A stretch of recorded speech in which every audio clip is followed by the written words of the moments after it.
बिस्मिल्लाहिर्रहमानिर्रहीम। So basically ये एक बहुत कम्प्रिहेंसिव सेशन होगा, और हो सके कुछ चीज़ में आप लोगों से डायरेक्ट डिस्कस करो, कुछ मटेरियल मैं आप लोगों के साथ शेयर करूंगा आप लोगों के स्टडी के लिए। अच्छा, मैंने ज़्यादा उसको उस टाइप पे नहीं बनाया कि हम ग्लाकोमा की बेसिक चीज़ों पे बात करें, क्योंकि वो तो ऑलरेडी माशाल्लाह सब ऑप्टोमेट्रिस्ट है, सबको पता है कि ग्लाकोमा है क्या। उसकी टाइप्स टाइप्स आप आसानी से कोई भी बुक्स उठा उसमें से आप पढ़ सकते हैं। जस्ट लेट सपोज अगर आप कॉन्स्टिट्यूटाल है उसमें से आप पढ़ लेंगे टाइप्स क्या है, इन्वेस्टिगेशन। मैं वो क्लिनिकली बात करूंगा जो कि हमें डेली रूटीन में वो काम भी आ जाए, और साथ साथ में आपका इंटरव्यू अगर है जीओसी का है वो भी क्लियर हो जाएगा। तो मैंने दोनों चीज़ों को पैरेलल रखे हुए हैं, सिर्फ जीओसी का इंटरव्यू नहीं है, जीओसी का वो तो 100% मैं आप लोगों को श्योरिटी के साथ ही बता सकता हूँ कि इस सेशन के बाद ग्लाकोमा में से कोई भी क्वेश्चन आप लोग गलत नहीं कर सकेंगे, अगर जो आप एक्टिव रहे और माइंड क्लियर कर। सवाल ही पैदा नहीं तो कि ग्लाकोमा में विजुअल फील्ड ओसीटी जहां जितने भी क्वेश्चन आपसे करेंगे वो सारे के सारे क्लियर करेंगे। वो क्वेश्चन मैंने माइंड में रखे हुए है जो मुझसे पूछा गया था। एक वो चीज़ है। सेकेंडली, अभी से मैं इसलिए शेयर कर रहा हूँ कि लेट सपोज अगर कोई आ रहा है यूके में, उसको ऑलरेडी टाइम लगेगा, महीने दो तीन चार, वो जो पूरा प्रोसेस है, कि मैं कहता हूँ कि वो अभी से कल ही से ये चीज़ें इंप्लीमेंट करना स्टार्ट कर दे अपने क्लिनिक में, अपनी जगह जहाँ पे भी हो। आपके पास एक अप्थल्मोस्कोप भी है तो मोर देन इनफ है। अगर ओसीटी की कोई प्रीवियस रिकॉर्ड्स पड़ी हुई है, बाकी चीज़ें हैं, या कोई आपको ओसीटी दे दे, विजुअल फील्ड रिपोर्ट दे दे, आपका कोई picture they they, what ever the thing, आप एबल होंगे कि आप उसको फाइंड करेंगे, हाँ ये चीज़ें इसमें अवेलेबल हैं। और how you will interpret the report of the visual field, OCT, optic disc assessment, angle, chamber, all kind of this thing. तो इंशाल्लाह ये सारी चीज़ें इसमें कवर हो जाएंगी। एक बहुत कंप्रिहेंसिव चीज़ मैंने उसको बनाया हुआ है। बेसिकली मैं आपको ये बताऊंगा कि ये थोड़ा सा एडवांस होगा, और बेसिक भी उसमें शामिल है। बेसिक मैंने बेसिकली स्टूडेंट वगैरह जो आवाज़ आ रही है ना, मेरे ख्याल में कोई अनम्यूट है तो उसको अपने आप को वो करें, म्यूट कर दें। So basically whole session will be around, जो मेन एम होगा उसके ना, वो ग्लाकोमा के रिलेटेड होंगे। ग्लाकोमा के जो स्ट्रक्चरल एंड फंक्शनल चेंजेस है वो बहुत ज़्यादा ज़रूरी है। मेरे ख्याल में कोई अनम्यूट है यार, उसको म्यूट कर दें अपने आप को।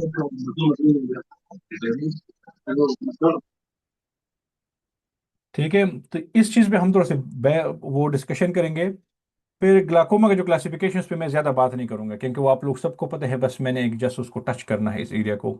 मेनली आई विल फोकस जो क्लिनिकल असेसमेंट उसमें है, कि हम ऑप्टिक डिस्क की असेसमेंट किस तरह करते हैं, ऑप्टिक नर्व की उसकी क्या फीचर होंगी, आपसे किस तरह क्वेश्चन करते हैं, इवन क्लिनिक में भी आपकी डायग्नोसिस में हेल्प करेगा। फिर आपकी लेट सपोज अगर पेशेंट में यू आर सस्पेक्टिंग कि यार ये डिस्क मुझे नॉर्मल नहीं लगे, this is look like something suspicious, और मुझे उसको फर्दर इन्वेस्टिगेट करना है, तो कौन सी इन्वेस्टिगेशन आप करेंगे। लेट सपोज अगर आपके पास ओसीटी की फैसिलिटीज अवेलेबल है, जिसको पता नहीं मैं उनको बताऊंगा, यूके में हर एक क्लिनिक में ओसीटी अवेलेबल है, ये मैं आपको पहले बताऊं। लेकिन आजकल तो माशाल्लाह पाकिस्तान में भी हर जगह पे ओसीटी अवेलेबल है। तो अगर आपने कोई ओसीटी वो करना है, एक पेशेंट के लिए एडवाइस करना है ओसीटी क्या, तो वो आप क्या देखेंगे बिन ऑप्टोमेट्रिस्ट, आप ओसीटी को किस तरह इंटरप्रेट करेंगे for the glaucoma suspect cases, कि ये ग्लाकोमा है कि नहीं है। अच्छा, अगर फिर आप सस्पेक्ट करते हैं, फिर आपने एक विजुअल फील्ड भी करना है। फिर वो विजुअल फील्ड तो आपने कर दे, कौन से टाइप का आपने करना है, और फिर उस तरीके को इस तरीके से इंटरप्रेट करेंगे, ये this is the most important thing. करना कोई बड़ी मुश्किल की बात नहीं, वो तो टेक्नीशियन ही करता है, यहाँ पे सारे optical assistant, visual field, OCT सारे कर रहे हैं। Been doctor, been as optometrist, a clinician, आपका काम है इंटरप्रिटेशन करना। टेस्ट कोई इतनी बड़ी बात नहीं कि आप कहेंगे कि मैंने तो कभी जिंदगी में विजुअल फील्ड नहीं किया था, वो कौन सी बड़ी बात, एक पेशेंट आपके सामने करेंगे बस बात खत्म। या ओसीटी जो जस्ट एक पिक्चर लेना है, लेकिन उसका क्लिनिकली आपने इवोल्युएट करना बहुत इंपॉर्टेंट चीज़ है। अच्छा, इसमें मैं इंटीरियर चेम्बर एंगल की बात करूंगा, जो यूके पे इस चीज़ पे बहुत ज़्यादा एम्फेसाइज करते हैं, आपसे इंटरव्यू में पूछे जा सकते हैं। और इसी प्रैक्टिस को आप पाकिस्तान में भी अपने क्लिनिकल में चीज़ों में इंक्लूड करेंगे, आपके लिए बहुत बहुत हेल्पफुल रहेगा। ठीक है। और फिर साथ साथ में जो बेसिकली चीज़ें हैं कि बाकी चेंजेस क्या आनी चाहिए ग्लाकोमा में, whatever thing will discuss about this thing already. So let suppose मैं सबसे पहले इधर से स्टार्ट लेता हूँ कि ग्लाकोमा बेसिकली सर क्या कोई होता नेट है। मैं एक्चुअली गलत उस पे ज्वाइन किया था, इधर मेरे पास दो इंटरनेट है। अब आवाज़ आ रही है। जी जी जी, सर अभी अभी जी सर बिल्कुल अभी क्लियर। सॉरी, वो एक्चुअली दो कनेक्शन थे, मैं रॉन्ग कनेक्शन के जो इसका पोर कनेक्टिविटी उसके साथ मैंने कनेक्ट किया था। होपफुली अभी बेटर रहेगा। यस, अब बेटर है। Okay great, thank you so much. और बीच में अगर कुछ भी हो तो मुझे मुझे बताना प्लीज़। और मैं अपने व्हाट्सएप को भी ऑन करूंगा, अगर कोई मैसेज करना चाह रहे तो फिर ये पता चलेगा। एनी आओ, सबसे पहले लेट्स सपोज आपको पता है एक ओपन एंडेड क्वेश्चन आप सर, मैं अपने स्टूडेंट से भी कर रहा था, और जैसे मैंने इंटरव्यू भी स्टार्ट किया तो सबसे वो जो बेसिक क्वेश्चन नहीं था कि आप स्टार्ट करते वार्म अप करते कि just tell me about something about glaucoma. आपको मैं एक चीज बताऊं, हमेशा से डिफिकल्ट चीज ये होता है कि कोई बंदा आपसे इतना आसान और इतना बेसिक सा चीज पूछे ना, और आप उसको किस तरह कवर करें। लेट्स सपोज अगर मैं आप लोगों के इंटरव्यू में बैठ जाऊं, मैं आपसे कहूंगा कि इरफान भाई let's tell me about glaucoma, तो आप इरफान भी सोचेंगे ये तो मुझसे मजाक कर रहे हैं कि मतलब इतना आसान क्वेश्चन। लेकिन ट्रस्ट मी बिलीव मी, सबसे मुश्किल क्वेश्चन इंटरव्यू में ये होता है। वो ये चाह रहे हैं कि आपका बिल्कुल बेसिक चीजें क्या है, ओवरऑल अंडरस्टैंडिंग अबाउट एक टॉपिक क्या है, फिर मजीद उसमें से डीप इनसाइड जाए। जिसने ऑलरेडी जीओसी का इंटरव्यू दिया हुआ है उनको पता भी होगा, और जिसने नहीं देखा तो उसके लिए ये बी प्रिपेयर। सबसे पहले आपसे ये पूछ सकते हैं कि just tell me about something about glaucoma. तो कोई बंदा कहे यार इतना आसान, लेकिन इतना आसान नहीं, वो स्टार्ट इधर से लेता है फिर डीप चला जाता है, even very very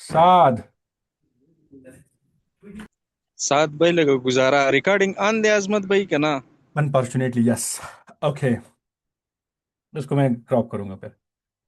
any how so, सबसे पहले जो बेसिक क्वेश्चन है आपसे ये वाला, तो आपको पता है बहुत सारे लोग जो है ना उसी बेसिक क्वेश्चन को ही रॉन्ग करते हैं। हम पता नहीं, या तो हमने हर जगह पे ये सुना है कि आईयूपी राइज, और हम स्टार्ट ही आईयूपी से लेते हैं कि जी प्रेशर राइज होता है, this is a condition called glaucoma. अभी जो है ना कुछ लोग जो है ना उस पर बिल्कुल बात ही नहीं करते। IOP is just is a risk factor, तो आप सब लोग के माइंड में होना चाहिए कि हम हर बंदे के प्रेशर चेक आ रहे हैं, प्रेशर ठीक है बस ग्लाकोमा नहीं है, प्रेशर ठीक है ग्लाकोमा नहीं। ये बहुत रॉन्ग प्रैक्टिस है, ये चीज़ है। यहाँ पे जब मैं इतनी ज्यादा मैं आपको प्रैक्टिकल केसेस बताऊंगा ना, इवन डे बिफोर यस्टरडे मैं आप उनके साथ पिक्चर भी शेयर करूंगा, पूरा हिस्ट्री, बिल्कुल नॉर्मल प्रेशर, वो ग्लाकोमाइटस था। तो एक चीज तो ये जो है ना अभी माइंड सेट में बना हुआ है कि आप लोग जस्ट प्रेशर पे डिपेंड करते हैं, तो please don't just rely on the pressure, this is just one of the risk factor.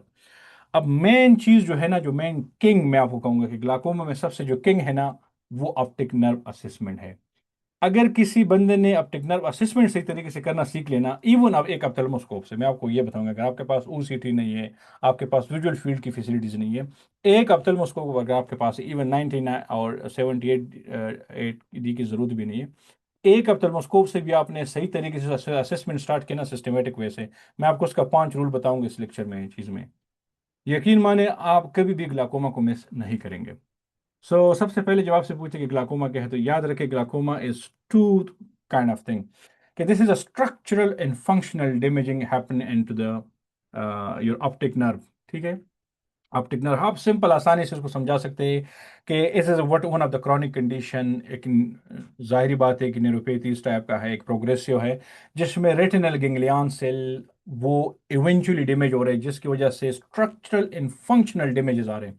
अब स्ट्रक्चरल क्या है कि जाहिर बात है जो ऑप्टिक नर्व है वो उसका स्ट्रक्चर में डैमेज आ रहे हैं। अभी हम थोड़े से बात डिस्कस करेंगे कि किस तरीके से डैमेज आ रहे हैं, उसका मैकेनिज्म क्या है, और फंक्शनली उसका विजुअल फील्ड डिफेक्ट वगैरह डिफरेंट चीज़ें आ रही हैं।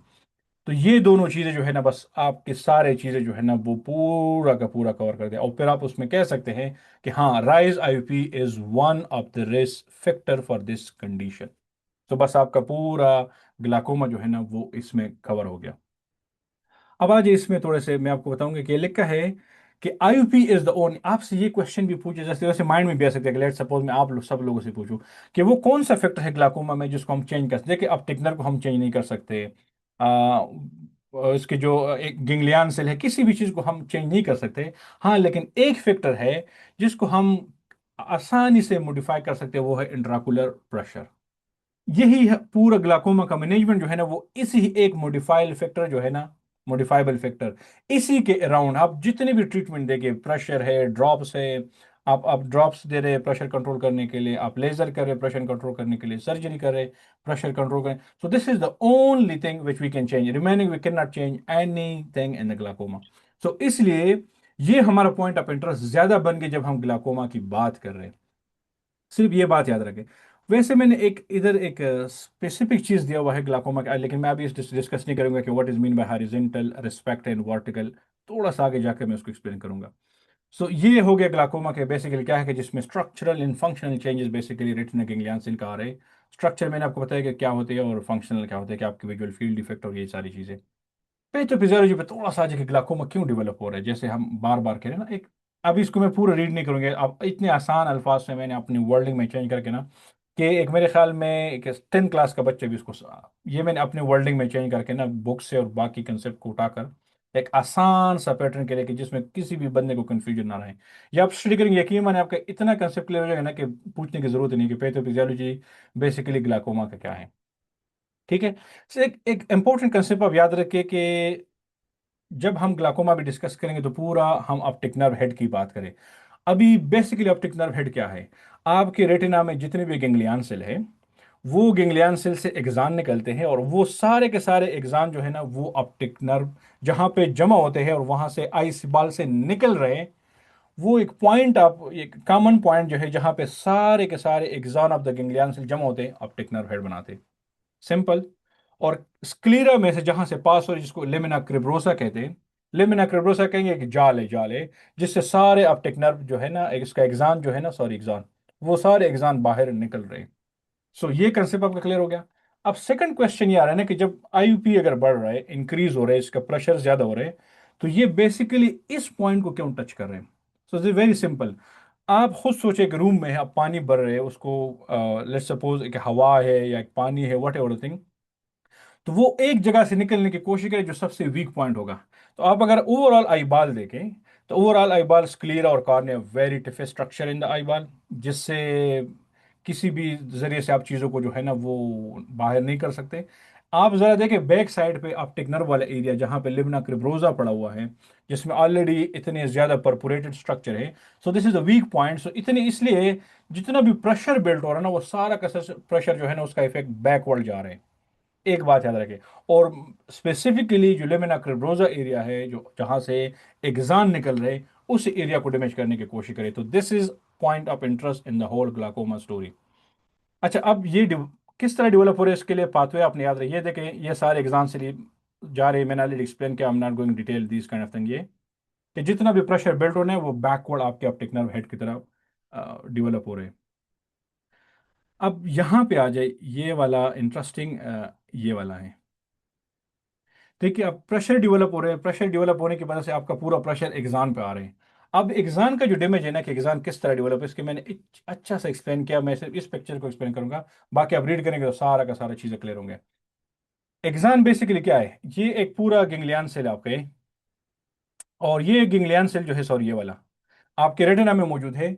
ये गैंग्लियन सेल आपका कनेक्शन बना रहा है ब्रेन के साथ। सो रेटिना में गैंग्लियन सेल और उसका जो एक्सॉन टर्मिनल जहां पे खत्म हुआ है वो लेटरल जेनिकुलेट बॉडी में खत्म है। मेरे ख्याल में सब लोगों को विजुअल पाथवे पता है कि गैंग्लियन सेल उसका एक्सॉन यहां से स्टार्ट हो रहे, सीधा जा रहे लेटरल जेनिकुलेट बॉडी जो कि थैलेमस में पार्ट होता है। And some fibre also go to the mid brain जो विजुअल रिफ्लेक्सेस कैरी करते हैं। अब आपका आई और ब्रेन आपस में कम्युनिकेट कर रहे हैं, इसलिए कहते हैं ना कि I basically is the part of the brain. अगर आपने जिसने अकुलर एम्ब्रियोलॉजी पढ़ा होगा तो हमको पता होगा कि बेसिकली आई जो है ना ये एक ब्रेन की एक प्रोट्रूजन है outside the world. So eye is basically the part of the brain. So eye and brain continuously talking with each other. So कुछ सिग्नल जो है ना वो आई से ब्रेन की तरफ जा रही है, वो एक्सान कैरी करे, गैंग्लियन सेल का जो एक्सान है उसको कैरी कर रहे हैं, इंफॉर्मेशन को लेकर जा रहे हैं। और कुछ इंफॉर्मेशन ब्रेन जो है ना वो आपकी आई को भेज रहे हैं। अब यहां से जो इन्फॉर्मेशन जा रहा है वो सबको पता है कि विजुअल सिग्नल जो है वो ब्रेन की तरफ जा रही है। अब लेकिन ब्रेन से जो इन्फॉर्मेशन आ रही है गैंग्लियन सेल के लिए वो ज्यादातर प्रोटेक्टिव मैकेनिज्म है। प्रोटेक्टिव मैकेनिज्म मीन कि इसका प्रोटेक्शन का, उसका एनर्जी का, उसका पूरा एक एक्सोप्लाज्मिक ट्रांसपोर्ट जिसको हम कहते हैं वो पूरा का पूरा जिम्मेदारी है कि ब्रेन का है। तो इसलिए इसमें दो पाथवे हैं, मैंने उसका जिक्र भी किया और आप फिर तो उसको थोड़ा सा पढ़ ले भी। एक होता है ना एंटीरोग्रेड ट्रांसपोर्ट के जिसमें गैंग्लियन सेल से मैसेज आपके ब्रेन की तरफ जा रहे हैं, और वो क्या कैरी कर रहे हैं, सिग्नल सेंड कर रहे हैं ब्रेन की तरफ। लेकिन जो रेट्रोग्रेड ट्रांसपोर्ट है, this is very very important. अब जो रेट्रोग्रेड है मतलब वापस डायरेक्शन में आ रहे हैं, वो आपकी ब्रेन से गैंग्लियन सेल की तरफ आ रहे हैं, उसको एक सिग्नल दे रहे हैं। ठीक है। वो सिग्नल क्या है, in the form of neurotrophic hormone, in the form of the growth factor, कि आप अच्छा मेरे बच्चे हेल्दी रहे, ये ले ले आपका फूड, ये ले ले ये सिग्नल।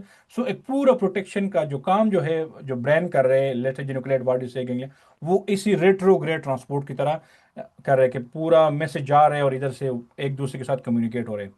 अब जब आपकी आईयूपी राइज हो रही है, जब आईयूपी बढ़ता है, तो बेसिकली आपके ऑप्टिक नर्व हेड पे एक प्रेशर बढ़ता है। मैंने आपको वाली वाली बताया कि लिम्बा क्रिब्रोजा जो एरिया है, वहाँ पे प्रेशर डेवलप हो रहे हैं। Let's suppose this is the optic, ये जो ऑप्टिक नर्व में एग्जान है वो एग्जान है। अब इसी एग्जान में से आप उस पर थोड़ा सा प्रेशर डालने की कोशिश करें, तो इट मीन कि आप उसके ट्रांसपोर्ट को इम्पीड कर रहे, उसके ट्रांसपोर्ट को आप लिमिट कर रहे। आप ऐसे कहेंगे कि ये एक पाइप है जिस पे आपने ऊपर से पाँव रख दिया, तो वो जो कम्युनिकेशन है ना, वो कम्युनिकेशन आपने ख़राब कर दिया। और स्पेशली वो कम्युनिकेशन, जैसे सपोज ये वाला है, कि ये जो ब्रेन ये न्यूरोट्रोफिन दे रहे हैं अब गेंगलियन सेल के लिए, उसका बेसिक फंक्शन जो है, दो किस्म की चीज़ें जो है वो ब्रेन सेक्रीट कर रहे हैं गेंगलियन सेल के लिए। इसको हम कहते हैं ब्रेन ड्राइव न्यूरोट्रॉपिक फैक्टर और नर्व ग्रोथ फैक्टर। ये दोनों चीजें जो है, ये बहुत जरूरी है गेंगलियन सेल के लिए कि वो जिंदा रहे, कि स्टे अलाइव। ओके, तो उसके लिए ये दोनों चीजें बहुत जरूरी है। अब जब ब्रेन ये चीजें स्टॉप करेंगी, क्यों स्टॉप करेंगी? प्रेशर बढ़ गया, जिसकी वजह से वो एक्सोप्लाज्मिक ट्रांसपोर्ट आपका कंप्रोमाइज हो गया। सो एट द एंड रिजल्ट क्या होगा कि आपकी डिसफंक्शन न्यूरोट्रॉपिक रिलीज होगा, नहीं होगा, तो आपकी जो गेंगलियन सेल है उस पर स्ट्रेस पड़ेगा और अल्टीमेटली आपका गेंगलियन सेल का डेथ हो जाएगा। अब जो वो एग्जाम जो ऑप्टिक नर्व हेड में पहले मौजूद थे, लेट्स सपोज हम कहते हैं कि मोर देन 1.2 बिलियन के एग्जाम वहां पे मौजूद है, उसमें से अगर डैमेजिंग स्टार्ट हो रहे हैं, अगर वो ग्रेजुअली एक एक एग्जाम जो है ना वो ग्रेजुअली डैमेज होना स्टार्ट हो रहे हैं, तो देखिए ये नॉर्मली ऑप्टिक नर्व हेड होता है। ये पूरा रिम नहीं, पूरा रिम, इसमें से सारे के हर डायरेक्शन से आपके एग्जाम आए हुए हैं, हर डायरेक्शन से एग्जाम आए हुए हैं, इधर से जा रहे हैं बैक साइड पे। और ये जो एरिया है ना, जो वाइट एरिया हमें बीच में मिल रहा है, जिसमें कुछ भी नहीं है, जस्ट एम्प्टी स्पेसेस, हम कप कहते हैं basically.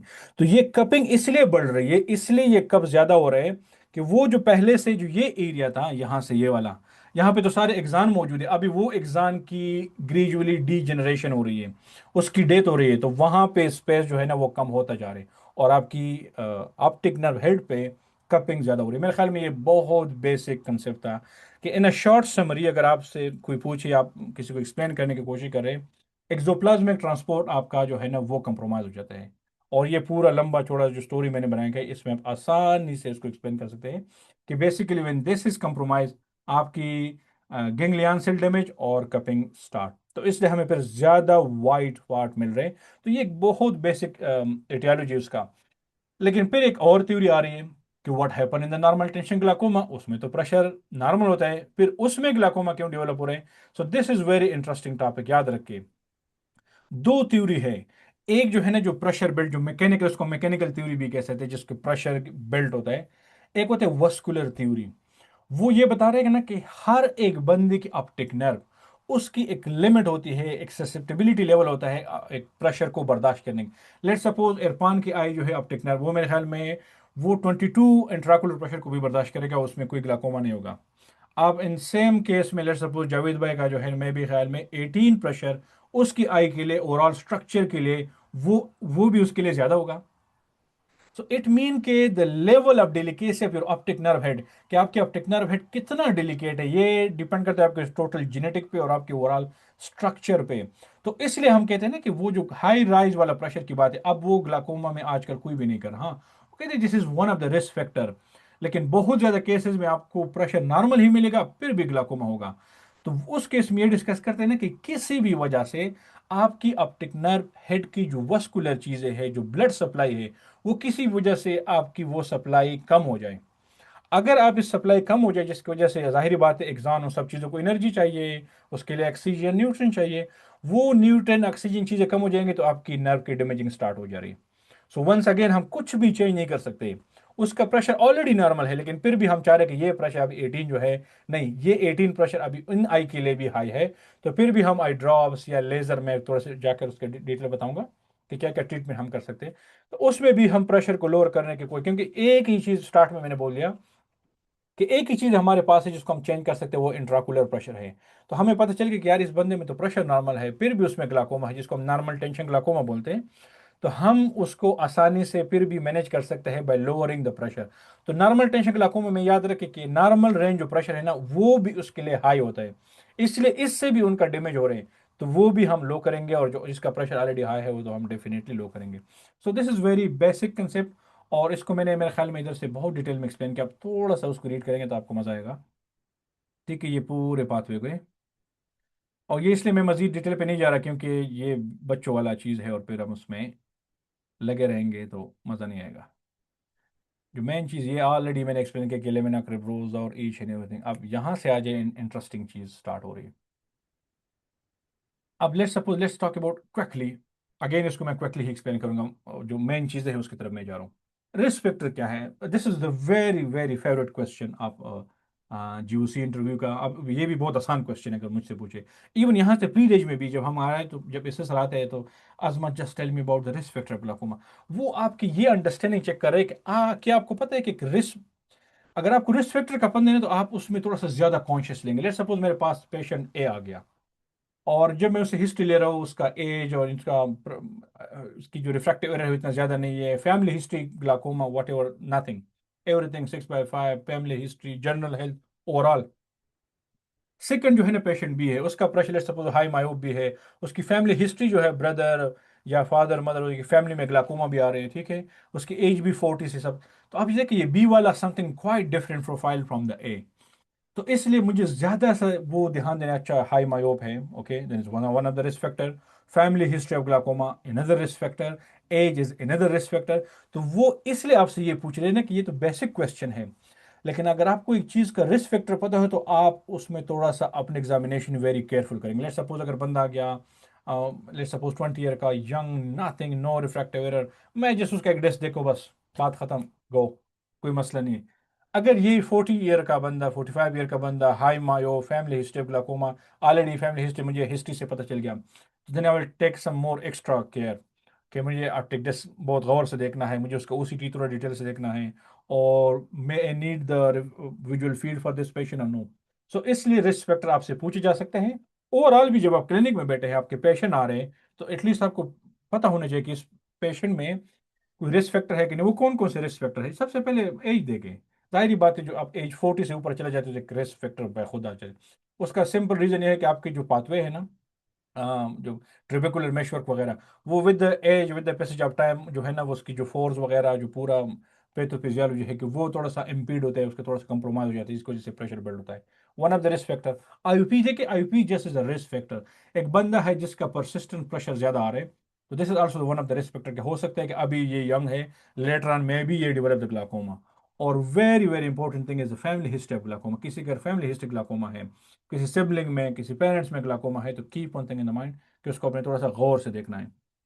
Ethnicity is very important thing. आपको ऑलरेडी पता होगा कि स्पेशली अफ्रीकन पीपल और ये टाइप के जो पीपल है जिसमें ग्लाकोमा का चांसेस बहुत ज़्यादा है as compare to other national. फिर अगर टाइप्स की बात करें, जैसे हमारे एरिया के जो एशियन लोग हैं और चाइनीज़ वगैरह, उन लोगों में क्लोजर एंगल की चांसेस ज़्यादा है एज़ कम्पेयर टू ओपन। मैं उसकी तरफ ज़्यादा डिटेल पे नहीं जाऊँगा, लेकिन आपको थोड़ा सा आइडिया होनी चाहिए कि इथनिसिटी का भी एक रोल होता है। तो आपके माइंड में फिर लेट्स सपोज अगर आपके क्लिनिक में चाइनीज़ आ रहे हैं, वो एज 40 है उसका एज, तो माइंड में याद रखिए this something we need to be more conscious about this one. अच्छा, सेंट्रल कॉर्नियल थिकनेस, उस पर मैं थोड़ा सा डिटेल से बात करूंगा। रेस्ट ऑफ द चीज़ें अभी लेक्चर में मैंने चार्ट भी रहा है। This is again one of the very important factor. और मैं आजकल तो इसलिए मैं अगर एफआईओ का कोई बंदा उसमें से, क्योंकि एफआईओ के काफ़ी ज़्यादा स्टूडेंट ने हमें ज्वाइन किया आज एक सेशन में, पेशावर से, लाहौर से, इस्लामाबाद से, क्योंकि आजकल एक लेज़र प्रोसीजर बहुत आम हो चुका है, और स्पेशली एफआईओ की जो टीम है डूइंग ग्रेट जॉब। स्पेशली आजकल के दौर में आपकी रिफ्रैक्टिव एरर की वजह से आपकी सेंट्रल कॉर्नियल थिकनेस इफेक्ट हो रही है। तो keep one thing in the mind. अभी मैं इस पर ज़्यादा डिस्कस नहीं करूँ क्योंकि just give me a minute, मैं इस पर बात करूंगा। लेकिन सेंट्रल कॉर्नियल थिकनेस आजकल लेट सपोज बहुत सारे लोगों की कम आ गई जिससे रिफ्रैक्टिव एरर की सर्जरी की वजह से, और उसका प्रेशर आपको नॉर्मल मिल रहा है, और रियलिटी में वो बढ़ गया है क्योंकि रिड्यूस कॉर्नियल थिकनेस आपको एक फॉल्स रिड्यूस प्रेशर मिल रहा है। तो उस पर मैं थोड़ा सा ज़्यादा बात करूंगा, अभी मैंने उसको डिटेल में डाला हुआ है। अच्छा, आपकी risk factor myope as a risk factor, और आपकी कोई सिस्टेमिक डिजीज अगर है, वस्कुलर डिजीज, या प्रीवियस अगर वो स्टीराइड यूज करता है, उसका retina ischemia, whatever the previous incident happened. So all these things आपके एक रिस्क फैक्टर में, अगर आप अपने एग्जामिनर को आप बताए ड्यूरिंग इंटरव्यू में, उनको बताए कि ये सारी चीज़ रिस्क फैक्टर है, मेरे ख्याल में वो आपसे ज़्यादा मजीद क्वेश्चंस पे नहीं करेंगे। अब ये सिर्फ अगेन वंस अगेन ये हमारे सिर्फ इंटरव्यू के लिए ज़रूरी नहीं है। क्लिनिक में एक चेयर पे बैठकर आप एक पेशेंट को असेस करें तो आपने सारे फैक्टर जो है ना माइंड में रखना है। Is is the risk factor, is any risk factor of glaucoma is present और नॉट प्रेजेंट। आपने हिस्ट्री लिया, सब कुछ क्लियर हो गया। कोई बंदा आ गया क्लिनिकल हिस्ट्री में आपको बता रहे कि जी हाँ मैंने रिफ्रैक्टिव सर्जरी किया था, कब किया था, लास्ट 2 ईयर में, what was the refractive error number आपको पता होने चाहिए। वो कहते मेरा -10 नंबर था, अभी तो कुछ भी नहीं है, जस्ट -1 है क्या, और प्रेशर उसका नॉर्मल आ रहा है, तो थिंक अबाउट ट्वाइस। अब प्रेशर जो नॉर्मल आ रहा है, क्या ये प्रेशर आपका करेक्टेड है कि नहीं है, क्योंकि उसने ऑलरेडी रिफ्रैक्टिव प्रोसीजर किया और कॉर्निया ऑलरेडी थिन हो चुका है। तो think about out of the box, मैं उसको जाकर उसको एक्सप्लेन करूंगा कि किस तरीके से आपने इन चीज़ों को अप्रोच करना है। बहुत सारे पेशेंट आपके क्लिनिक में आएंगे, कहते हैं हाँ अभी कुछ मसला नहीं है, हालांकि उसने रिफ्रैक्टिव सर्जरी किया था पहले, लेट्स सपोज -10 का रिफ्रैक्टिव सर्जरी आपने किया, तो the risk factor is still there. Most of the people thinking कि अभी हमने रिफ्रैक्टिव सर्जरी किया बस बात खत्म। आप लोगों को पता है क्या होता है, आपने सिर्फ जस्ट कॉर्निया की सरफेस को रीशेप कर दिया, व्हाट्स गोइंग ऑन बैक, वो सारे रिस्क फैक्टर, वो जो रेटिना की डिटैचमेंट का चांसेस है, वो जो लेटेस्ट डीजनरेशन है, हाई मायोप की जो चीज़ है, वो तो still there, pressure is there. So अपने पेशेंट को साथ साथ में एजुकेट भी करना है। So this all about the risk factor. Come to the clinical feature, अभी आ जाए इस पे भी अगेन, सबको पता है कि बेसिकली हमने ग्लाकोमा के जो क्लासीफाई किया, ब्रॉडली अगर हम बात करें तो एक ओपन एंगल ग्लाकोमा को, सॉरी प्राइमरी एंगल को, प्राइमरी ग्लाकोमा को, सेकेंडरी ग्लाकोमा को हमने उसको भी डिवाइड किया। अब प्राइमरी वो है ना जिसका एक ओबियस रीजन काज आपको मालूम ना हो, और सेकेंडरी जिसका आपको डायरेक्ट पता हो कि ये ग्लाकोमा इस वजह से, इस चीज़ की वजह से हो चुका है।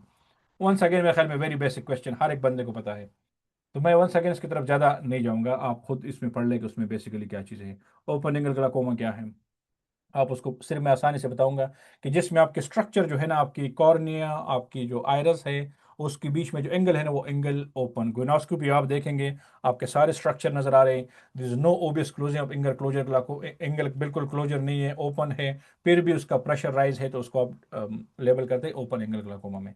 नॉर्मल टेंशन में वंस अगेन आपकी मेन चीज़ जो है ना वो प्रेशर है, प्रेशर नॉर्मल है, लेकिन उसके बावजूद भी आपकी ग्लाकोमेटस डैमेज मौजूद है, आपके टेक्नर हेड में डैमेज मौजूद है, आपकी विजुअल फील्ड डैमेज मौजूद है, तो हम उसको नॉर्मल टेंशन में डालेंगे।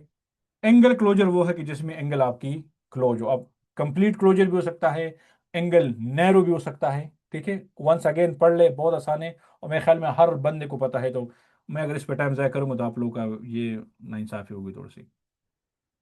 एक्यूट एंगल क्लोजर, हाँ ये इंपॉर्टेंट चीज़ आपसे इंटरेस्ट में पूछते हैं। मैं आपको चीज़ बताऊं, यहाँ के जो लोग आपसे क्वेश्चन पूछ रहे हैं ना, जो लोग ऑलरेडी यूके में है, मेरे ख्याल में सुमेरा ने भी है जैन के, उसने पहले सेशन भी बताया कि ये लोग सेफ्टी पे बहुत ज़्यादा ध्यान दे रहे हैं। वो ये बता रहे हैं कि क्या एक पेशेंट को आप सेफली ट्रीट कर सकते हैं कि नहीं कर सकते, और ये आप लोग सब लोग के लिए भी है प्लीज़। अगर आप लेट सपोज कोई पेरिफेरी में जॉब कर रहे हैं, आपके पास एक पेशेंट आ गया एक्यूट एंगल क्लोजर को, क्या आपकी इतनी एबिलिटी है कि आप इसको डायग्नोज करें और प्रॉपरली रेफर करें, क्योंकि this is one of the emergency condition. बाकी जितने भी ग्लाकोमा के टाइप्स हमने देखे, वो आप लेट सपोज हफ्ते में 20 दिन करेंगे तो कोई मसला नहीं है। इस पेशेंट को आपने emergency same day same time पे रेफर करना है, क्योंकि एक्यूट एंगल क्लोजर जब आ जाता है, या जिसको कंजेस्टिव ग्लाकोमा कहते हैं, sudden rise of pressure, extremely painful eye, red eye, mid dilated pupil, lot of blurring, halos और कॉर्निया एडिमा, आपने उसको सही तरीके से ट्रीट नहीं किया तो विजन लॉस बहुत क्विकली हो रहे हैं। तो इसलिए आपसे पूछे कि just tell me about your acute angle closure glaucoma, या आपसे पूछ सकता है कि अच्छा ग्लाकोमा को हम किस तरह रेफर करते हैं, और क्या कुछ स्पेसिफिक टाइप है जिसको हम इमरजेंसी या क्विकली रेफर कर सकते हैं। वेरी, मेरे ख्याल में तो बहुत बेसिक क्वेश्चन है, सबको आनी चाहिए, लेकिन कीप ऑन थिंकिंग, इसको थोड़ा सा पढ़ ले, उसके क्लिनिकल साइन वगैरह ये चीज़ें क्या होती है। इंटरमीडिएट एंगल क्लोजर कभी कभार हो जाती है, ये अक्सर मेडिकेशन के, स्पेशली सेंट्रल नर्वस सिस्टम की कोई मेडिकेशन ले रहे, उसके आईपी में कभी कभार फ्लक्चुएशन आता है जब आप क्लिनिक में चेक करते हैं, तो इसलिए आईपी का टाइम मेंशन करना बहुत ज़रूरी है। जब भी क्लिनिक में पेशेंट आते हैं उसका आईपी लिया जाता है, तो साथ में हम टाइम भी मैयर करते हैं। अगर आपको लग रहा है कि there is some episode of intermediate things, तो बेटर है कि आप डे में, मॉर्निंग, आफ्टरनून और इवनिंग में उसका प्रेशर ले ले, और फिर उसमें देखे वेरिएशन, जो डायरनल वेरिएशन है वो आप चेक कर सकते हैं उसमें। और कंजेनिटल ग्लाकोमा भी ऑलरेडी आपको पता है कि with in the 3 year, books लिखते हैं कि विद इन द 3 ईयर, कोई लिखते हैं कि विद इन, इसमें फिर डिवाइड किया है कि कंजेनिटल, ट्रू कंजेनिटल, जुवेनाइल और वट एवर द थिंग, लेकिन बेसिक मकसद ये है कि विद इन 3 ईयर अगर लाइफ की बर्थ के बाद आ गए तो उसको हम कंजेनिटल कह सकते हैं, बाई बार्थ। ये भी एक इंपॉर्टेंट चीज़ है कि आप प्रॉपरली डायग्नोज करें कि उसमें क्या क्या सिम्टम होंगे, सिम्टम नहीं सॉरी साइन, क्योंकि बच्चे तो आपको सिम्टम नहीं बता सकते, लेकिन HVAD ज़्यादा, हाफ कॉर्निया का एडिमा वगैरह, तो आपने बच्चे को बाहर से देख लिया everything. So this is also acute condition, आपने सेंड करना है जल्दी से, क्योंकि एज सुन एज पॉसिबल बच्चे की आईपी को हम थोड़ा नीचे लाए, क्योंकि उसका आई बाल जो है ना वो मजीद बुटलमस की तरफ ऑलरेडी मेरे ख्याल में सब लोग को पता है, तो मैं इसकी तरफ टेल पे नहीं जा रहा। सेकेंडरी ग्लाकोमा के क्या कहिए कि किसी भी वजह से आपका आईपी राइज हो गया, let's suppose sued exfoliation is very important type कि आपकी सूड एक्सफोलिएशन डेवलप हो रही है, इसकी वजह से आपका आईपी बढ़ रहे हैं। Pigmentary glaucoma, pigment dispersion syndrome, luckily luckily मेरे पास क्लिनिक में केस भी आया था पिगमेंट डिस्पर्शन सिंड्रोम की, और उसमें आपकी सडन रिलीज ऑफ पिगमेंट हो जाती है और जिसकी वजह से आपका आईपी क्विकली राइज।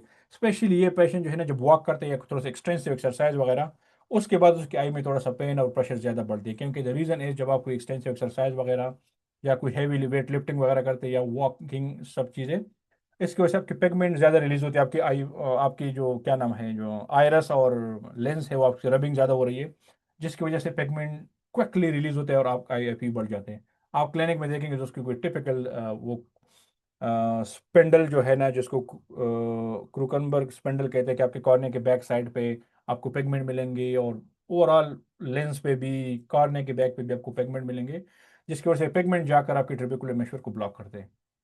एनी मैं इसमें ज़्यादा टाइम नहीं, यूवीआइटिक ग्लाकोमा, यूवीआइटिस की वजह से आपके ग्लाकोमा का डेवलप हो रहे हैं। स्टीराइड इंड्यूस वेरी इंपॉर्टेंट, क्योंकि स्टीराइड जो है ना वो आपकी जो ट्रेबेकुलर मेशवर्क है जो मटेरियल से बना हुआ है, जो एक स्पेसिफिक नाम है उसका, ग्लोको अमीन ग्लाइकेन, एक मटेरियल मौजूद होता है आपके ट्रेबेकुलर मेशवर्क में। जब आप कंटिन्यू स्टीराइड यूज़ करते हैं उसकी वजह से उसकी जो मटेरियल है ना वो मटेरियल स्वेल होता है, वो मटेरियल की स्वेलिंग से आपके ट्रेबेकुलर मेशवर्क क्लोज ब्लॉक, जिसकी वजह से आपके आईपी बढ़ रहे हैं। रिमेंबर वन थिंग, ये ज़रूरी नहीं कि आप ये स्टीराइड आप कोई ड्रॉप्स में ले रहे तो आपका ग्लाकोमा बढ़ेगा। इवन अगर कोई इनहेलर भी ले रहे हैं ना, इनहेलर में स्टीराइड है, कोई टेबलेट में है, इंजेक्शन में है, what ever, all the thing can rise the intraocular pressure, ये बहुत इंपॉर्टेंट बात है। तो इसलिए ड्रग हिस्ट्री में आपने उससे पूछना है कि आप क्या ड्रग ले रहे हैं।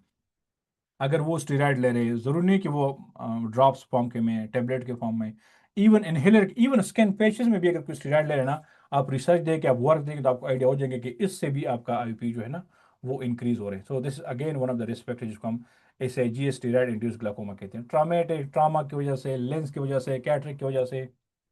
You can read all this thing very easily. मैं इंपॉर्टेंट इंपॉर्टेंट कंसेप्चुअल चीज़ों की तरफ जा रहा हूँ। न्यूवास्कुलर ग्लाकोमा वंस अगेन आपको पता है कि किस लोगों में डेवलप हो रहे हैं, ठीक है।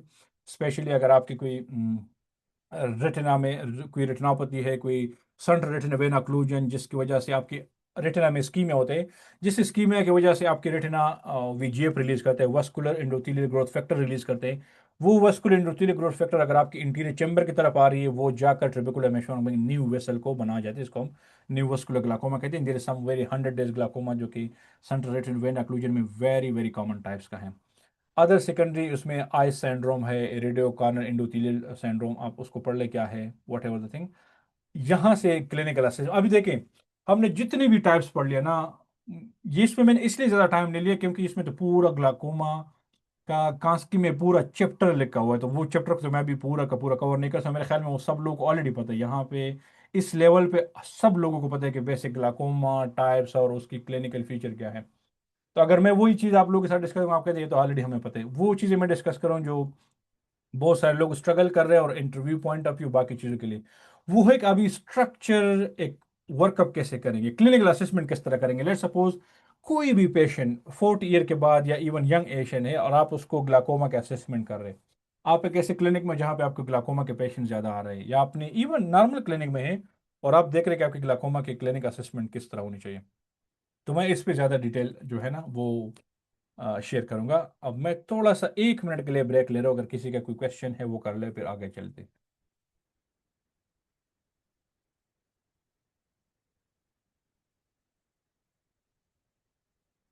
सप्ताह किसी का कोई क्वेश्चन आया कि नहीं?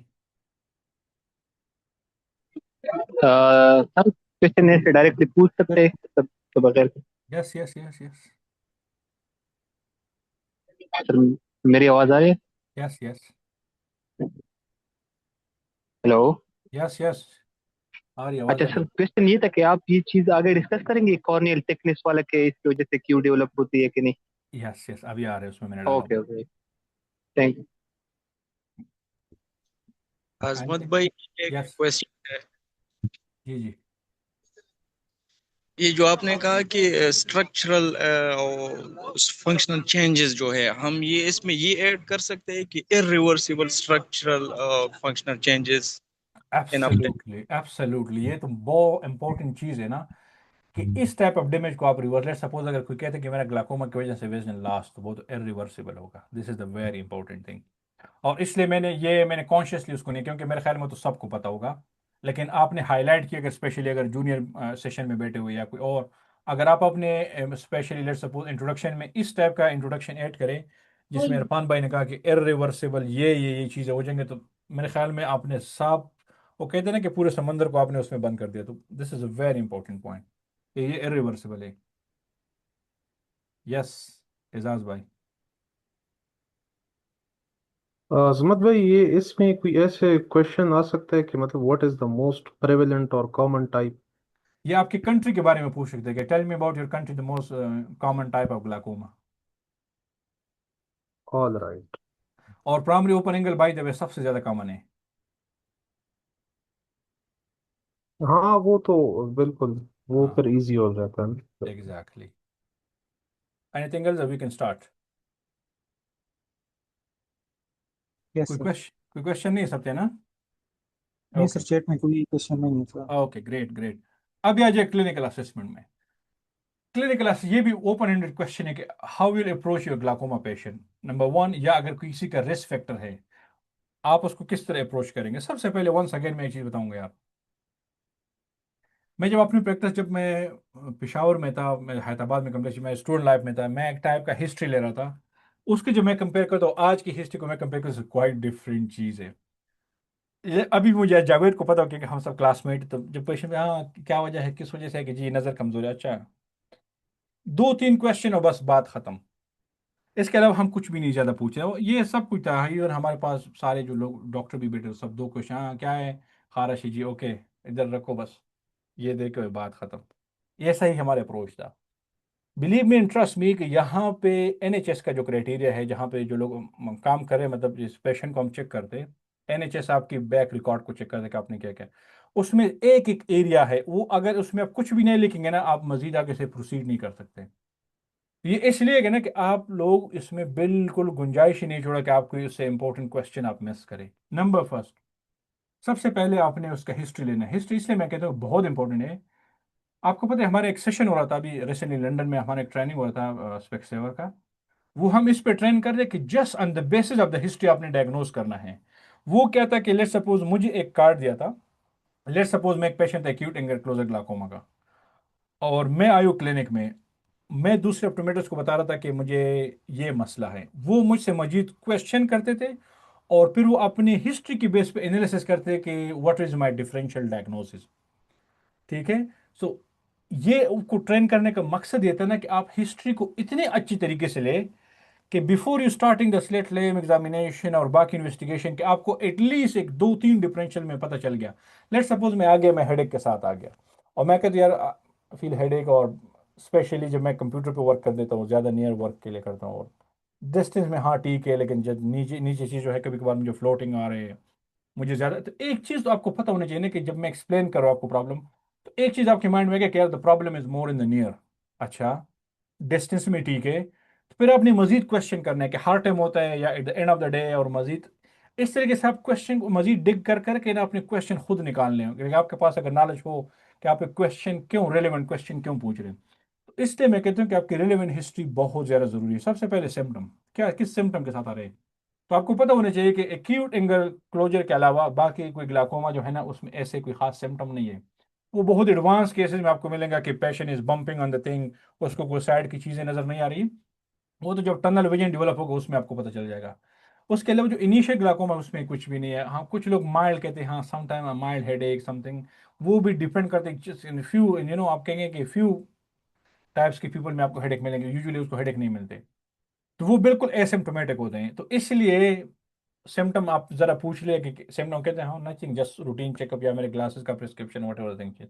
फिर आपने उसकी फैमिली हिस्ट्री के बारे में पूछना है कि आपकी फैमिली में कोई ऐसा कोई कंडीशन था कि नहीं था, या आई रिलेटेड, शायद उनको ग्लाकोमा का आइडिया ना हो, जस्ट उनसे पूछे कि कोई ऐसे कोई हॉस्पिटल में कोई ट्रीटमेंट हो रहा था आपके पेरेंट्स में, बहन भाइयों में, इस तरीके से कोई उनके पास अगर कोई डॉक्यूमेंट है कि जी मेरे पेरेंट्स का कंडीशन था क्या था, तो वट एवर थिंग आप इन्फॉर्मेशन उनसे ले ले फैमिली की हिस्ट्री के बारे में। एज तो आपके सामने होंगे, दोबारा वंस अगेन इथनिसिटी आपके सामने है। मेडिसिन के बारे में जरूर पूछना है कि आप कोई मेडिसिन ले रहे हैं कि नहीं, कोई अर्थराइटिस है, कोई और कोई बीमारी है जिसके लिए आप कोई स्टेरॉइड ले रहे हैं, वट एवर द मेडिकेशन, तो please please take the medication. और ये मेडिकेशन मैं आपको एक लिस्ट सेंड करूंगा, वो मेडिकेशन जिसके ऑक्यूलर पे क्या इफेक्ट है। आपके अगर बाकी मेडिकेशन याद नहीं है तो वो खैर है, लेकिन हर वो मेडिकेशन जिसके आई पे डायरेक्ट इफेक्ट हो प्लीज आपको याद होनी चाहिए। ठीक है। तो इसलिए लेट्स सपोज अगर किसी को स्किन का प्रॉब्लम है, वो स्टेरॉइड ले रहे, कोई इनहेलर यूज कर रहे उसमें स्टेरॉइड है, लेट्स सपोज किसी को कोई और प्रॉब्लम है जिसको वजह से वो स्टेरॉइड ले रहे, प्रेडनिसोलोन उसके टेबलेट ले रहे, इन्फेक्शन है, कोई कोई वट एवर द इन्फेक्शन वगैरह, वो कोई और चीज़ें ले रही है तो मेडिकेशन, जाहिर बात है ट्रामा एक one of the risk factor, वो तो हमने पहले ही एक्सक्लूड करना है। Surgery is very very very important, कोई प्रीवियस अकुलर सर्जरी, जनरल भी आप ज़रूरी है, जनरल आपको थोड़ा सा हेल्प करेंगे अगर हार्ट रिलेटेड चीज़ें हैं तो वो आपके खैर रेटिनोपैथी में हेल्प करेंगे, वो किसी और टाइम हम डिस्कस करेंगे, लेकिन अकुलर सर्जरी पे ज़्यादा फोकस करें। उसके दो रीज़न है, एक जो मैंने आपको पहले बताया ना कि अगर कोई प्रोसीजर हो चुका है, लेट सपोज अगर रिफ्रैक्टिव सर्जरी हुआ है, तो आपने आईयूपी को एडजस्ट करना है। किस तरह आईयूपी को एडजस्ट करेंगे मैंने उसके स्लाइड डाले, उस पर मैं एक्सप्लेन करूंगा। उसकी रिस्क फैक्टर को आप एनालिसिस आसानी से कर सकते हैं। अगर मैंने पहले भी एग्जांपल दिया था कि अगर -10 मायो पेशेंट है और अभी उसने रिफ्रैक्टिव सर्जरी किया, what ever the procedure, think about.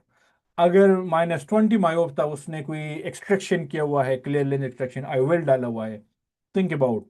क्योंकि आपने सारी चीज़ों को कोरिलेट करना है। Any inflammation in the fast, जैसे मैंने यूवेटाइटिस वगैरह किसी भी चीज़ का जिक्र किया, मेडिकेशन हो गया, सिस्टमिक यानी high blood pressure, diabetes, these all risk factor. तो इसी सीक्वेंस में हिस्ट्री, मेरे ख्याल में मैंने एक पेपर भी शेयर किया था ग्रुप में कि आपने एक पेशेंट से हिस्ट्री किस तरह लेने। अब ये मजे से हम नहीं लेके उसके बारे में पूछना चाह रहे कि हम why we are asking a lot of question. Patient से कहे कि I will ask a few question और ऑल दिस क्वेश्चन जो है वो इंपॉर्टेंट है, your all your eye health और जनरल हेल्थ, और ये मुझे डायग्नोसिस में थोड़ा हेल्प मिलेंगे। तो एक तो हिस्ट्री पे never ever compromise, believe me and trust me, अगर आपने सही तरीके से हिस्ट्री टेकिंग स्टार्ट किया, बहुत ज़्यादा चीज़ें आपको ऑन द टेबल ही पता चल जाएगा before we doing anything else. Start is a normal thing. Visual acuity, refraction, or pupil examination. Never ever miss all these kind of thing. और pupil examination पे ज़्यादा फोकस करें और रिफ्रैक्शन और what ever thing, आपको थोड़ा सा base line पता चल जाएगा।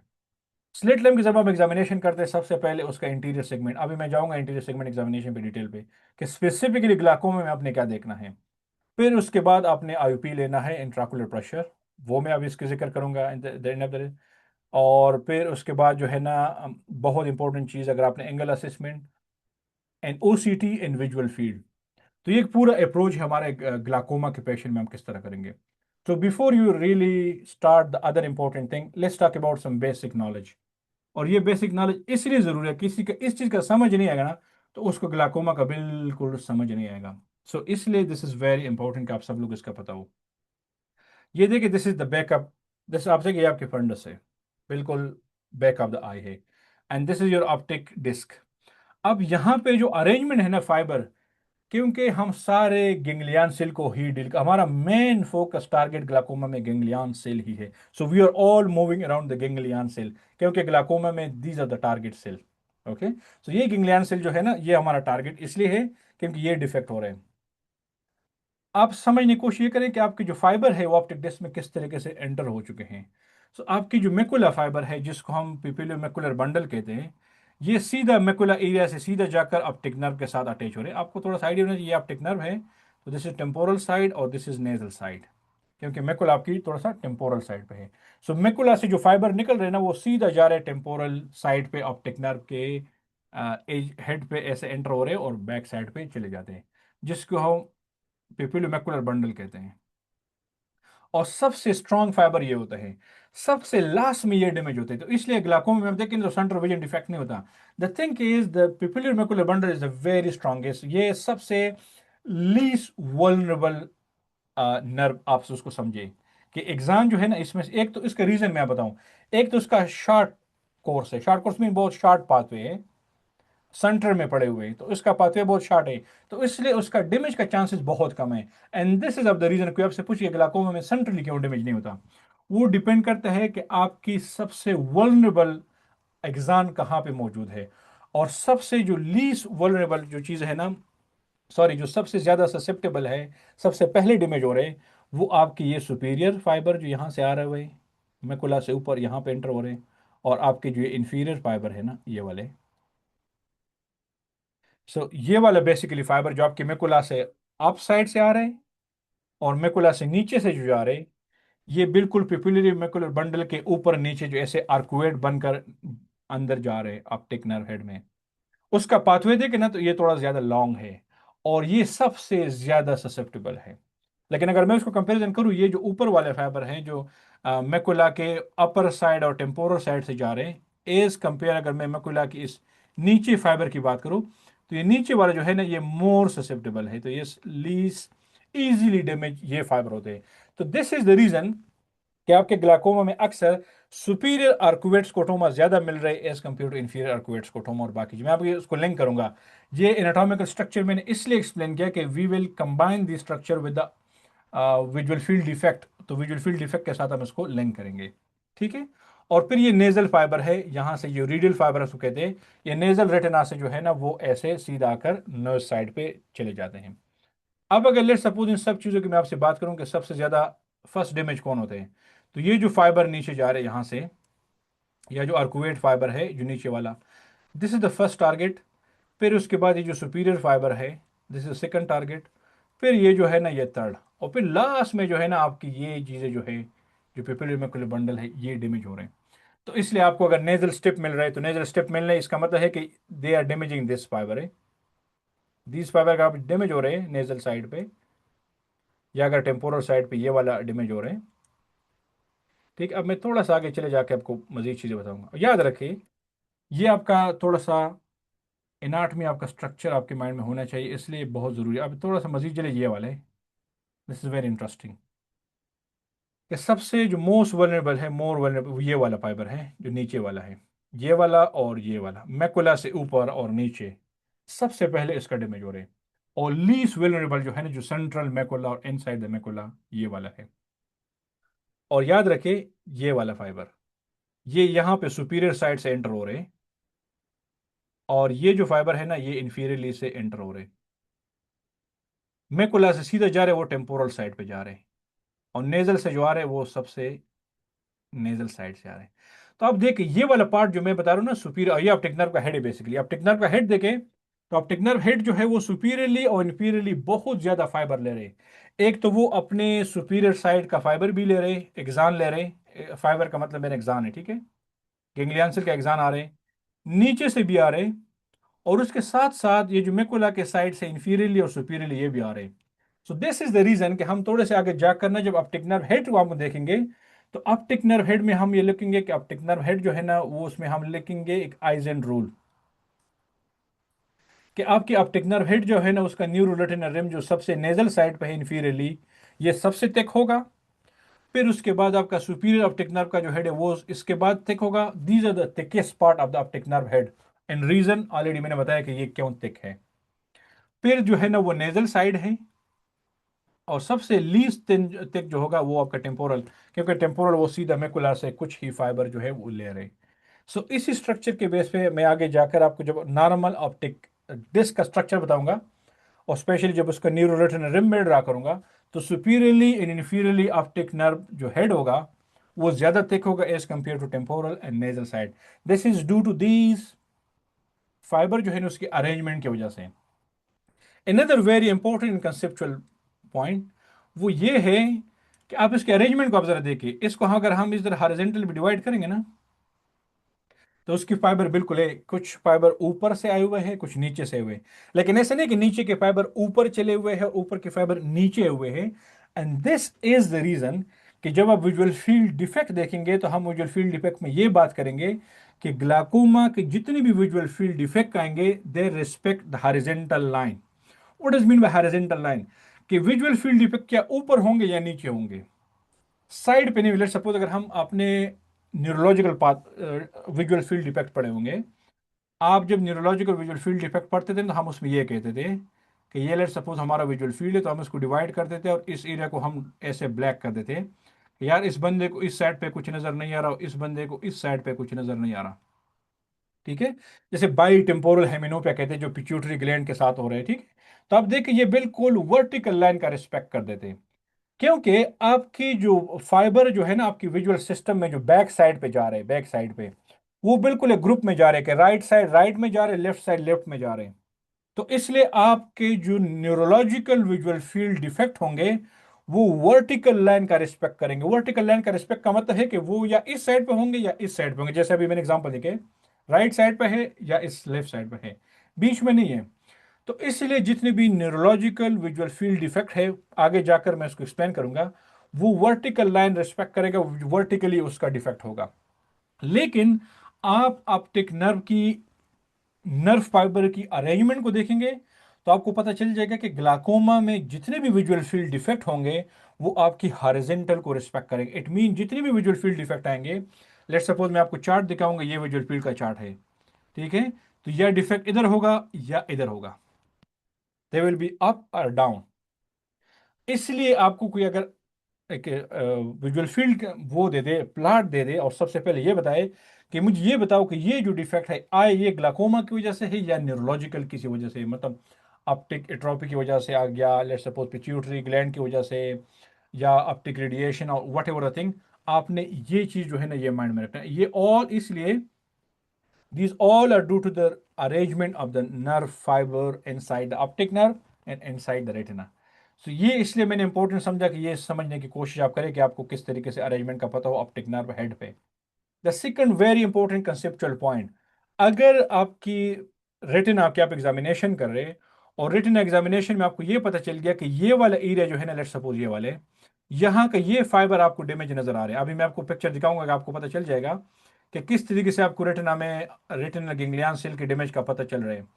अगर आपकी रेटिना में इंफीरियरली ये वाला फाइबर डैमेज हो रहे हैं तो आपको डिफेक्ट विजुअल फील्ड में सुपीरियरली मिलेगा।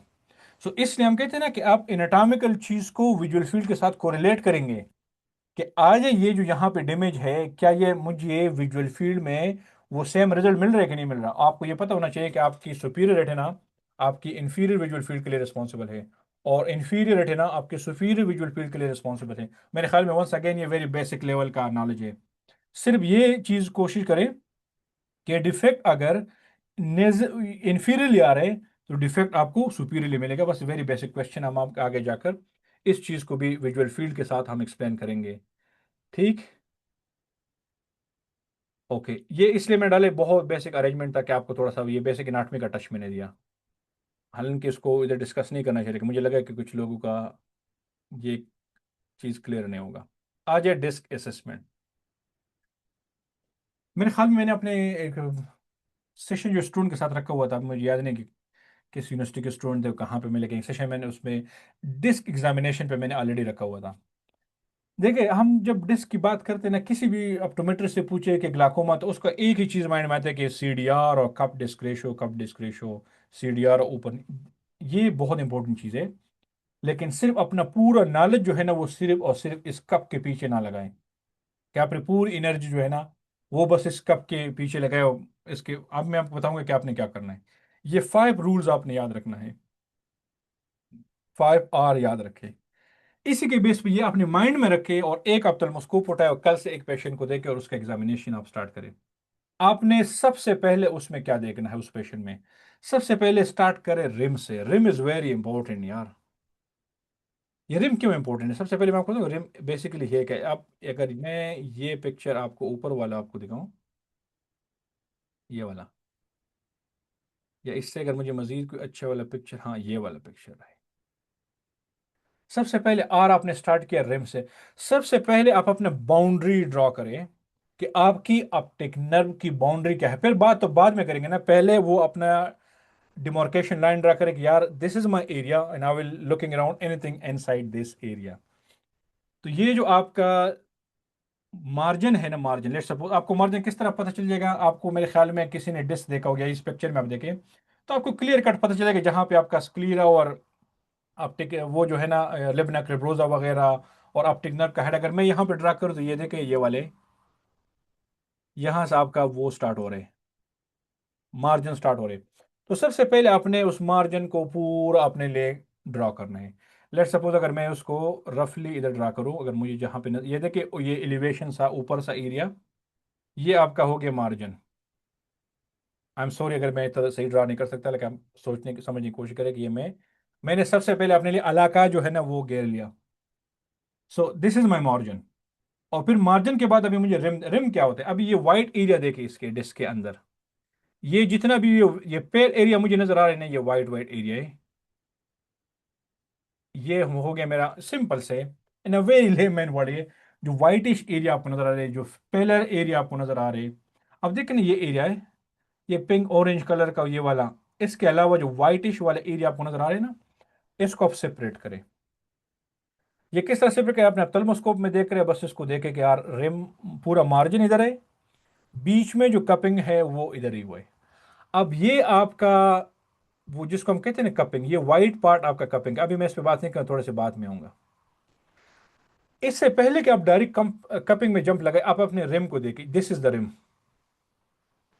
कि कप के एज से लेकर outer part of the margin, ये पूरा का आपका हो गया रिम का। आपको पता है ना, ये गाड़ी का व्हील का कुछ भी रिम है, तो सबसे पहले आपने इस रिम का एनालिसिस करना है। और जब आप इस रिम का एनालिसिस करते हैं, उसमें जो इंपॉर्टेंट इंपॉर्टेंट चीज़ें हैं, जो मैंने ऑलरेडी यहाँ पे इंपॉर्टेंट मेंशन किया हुआ है, वो ये है।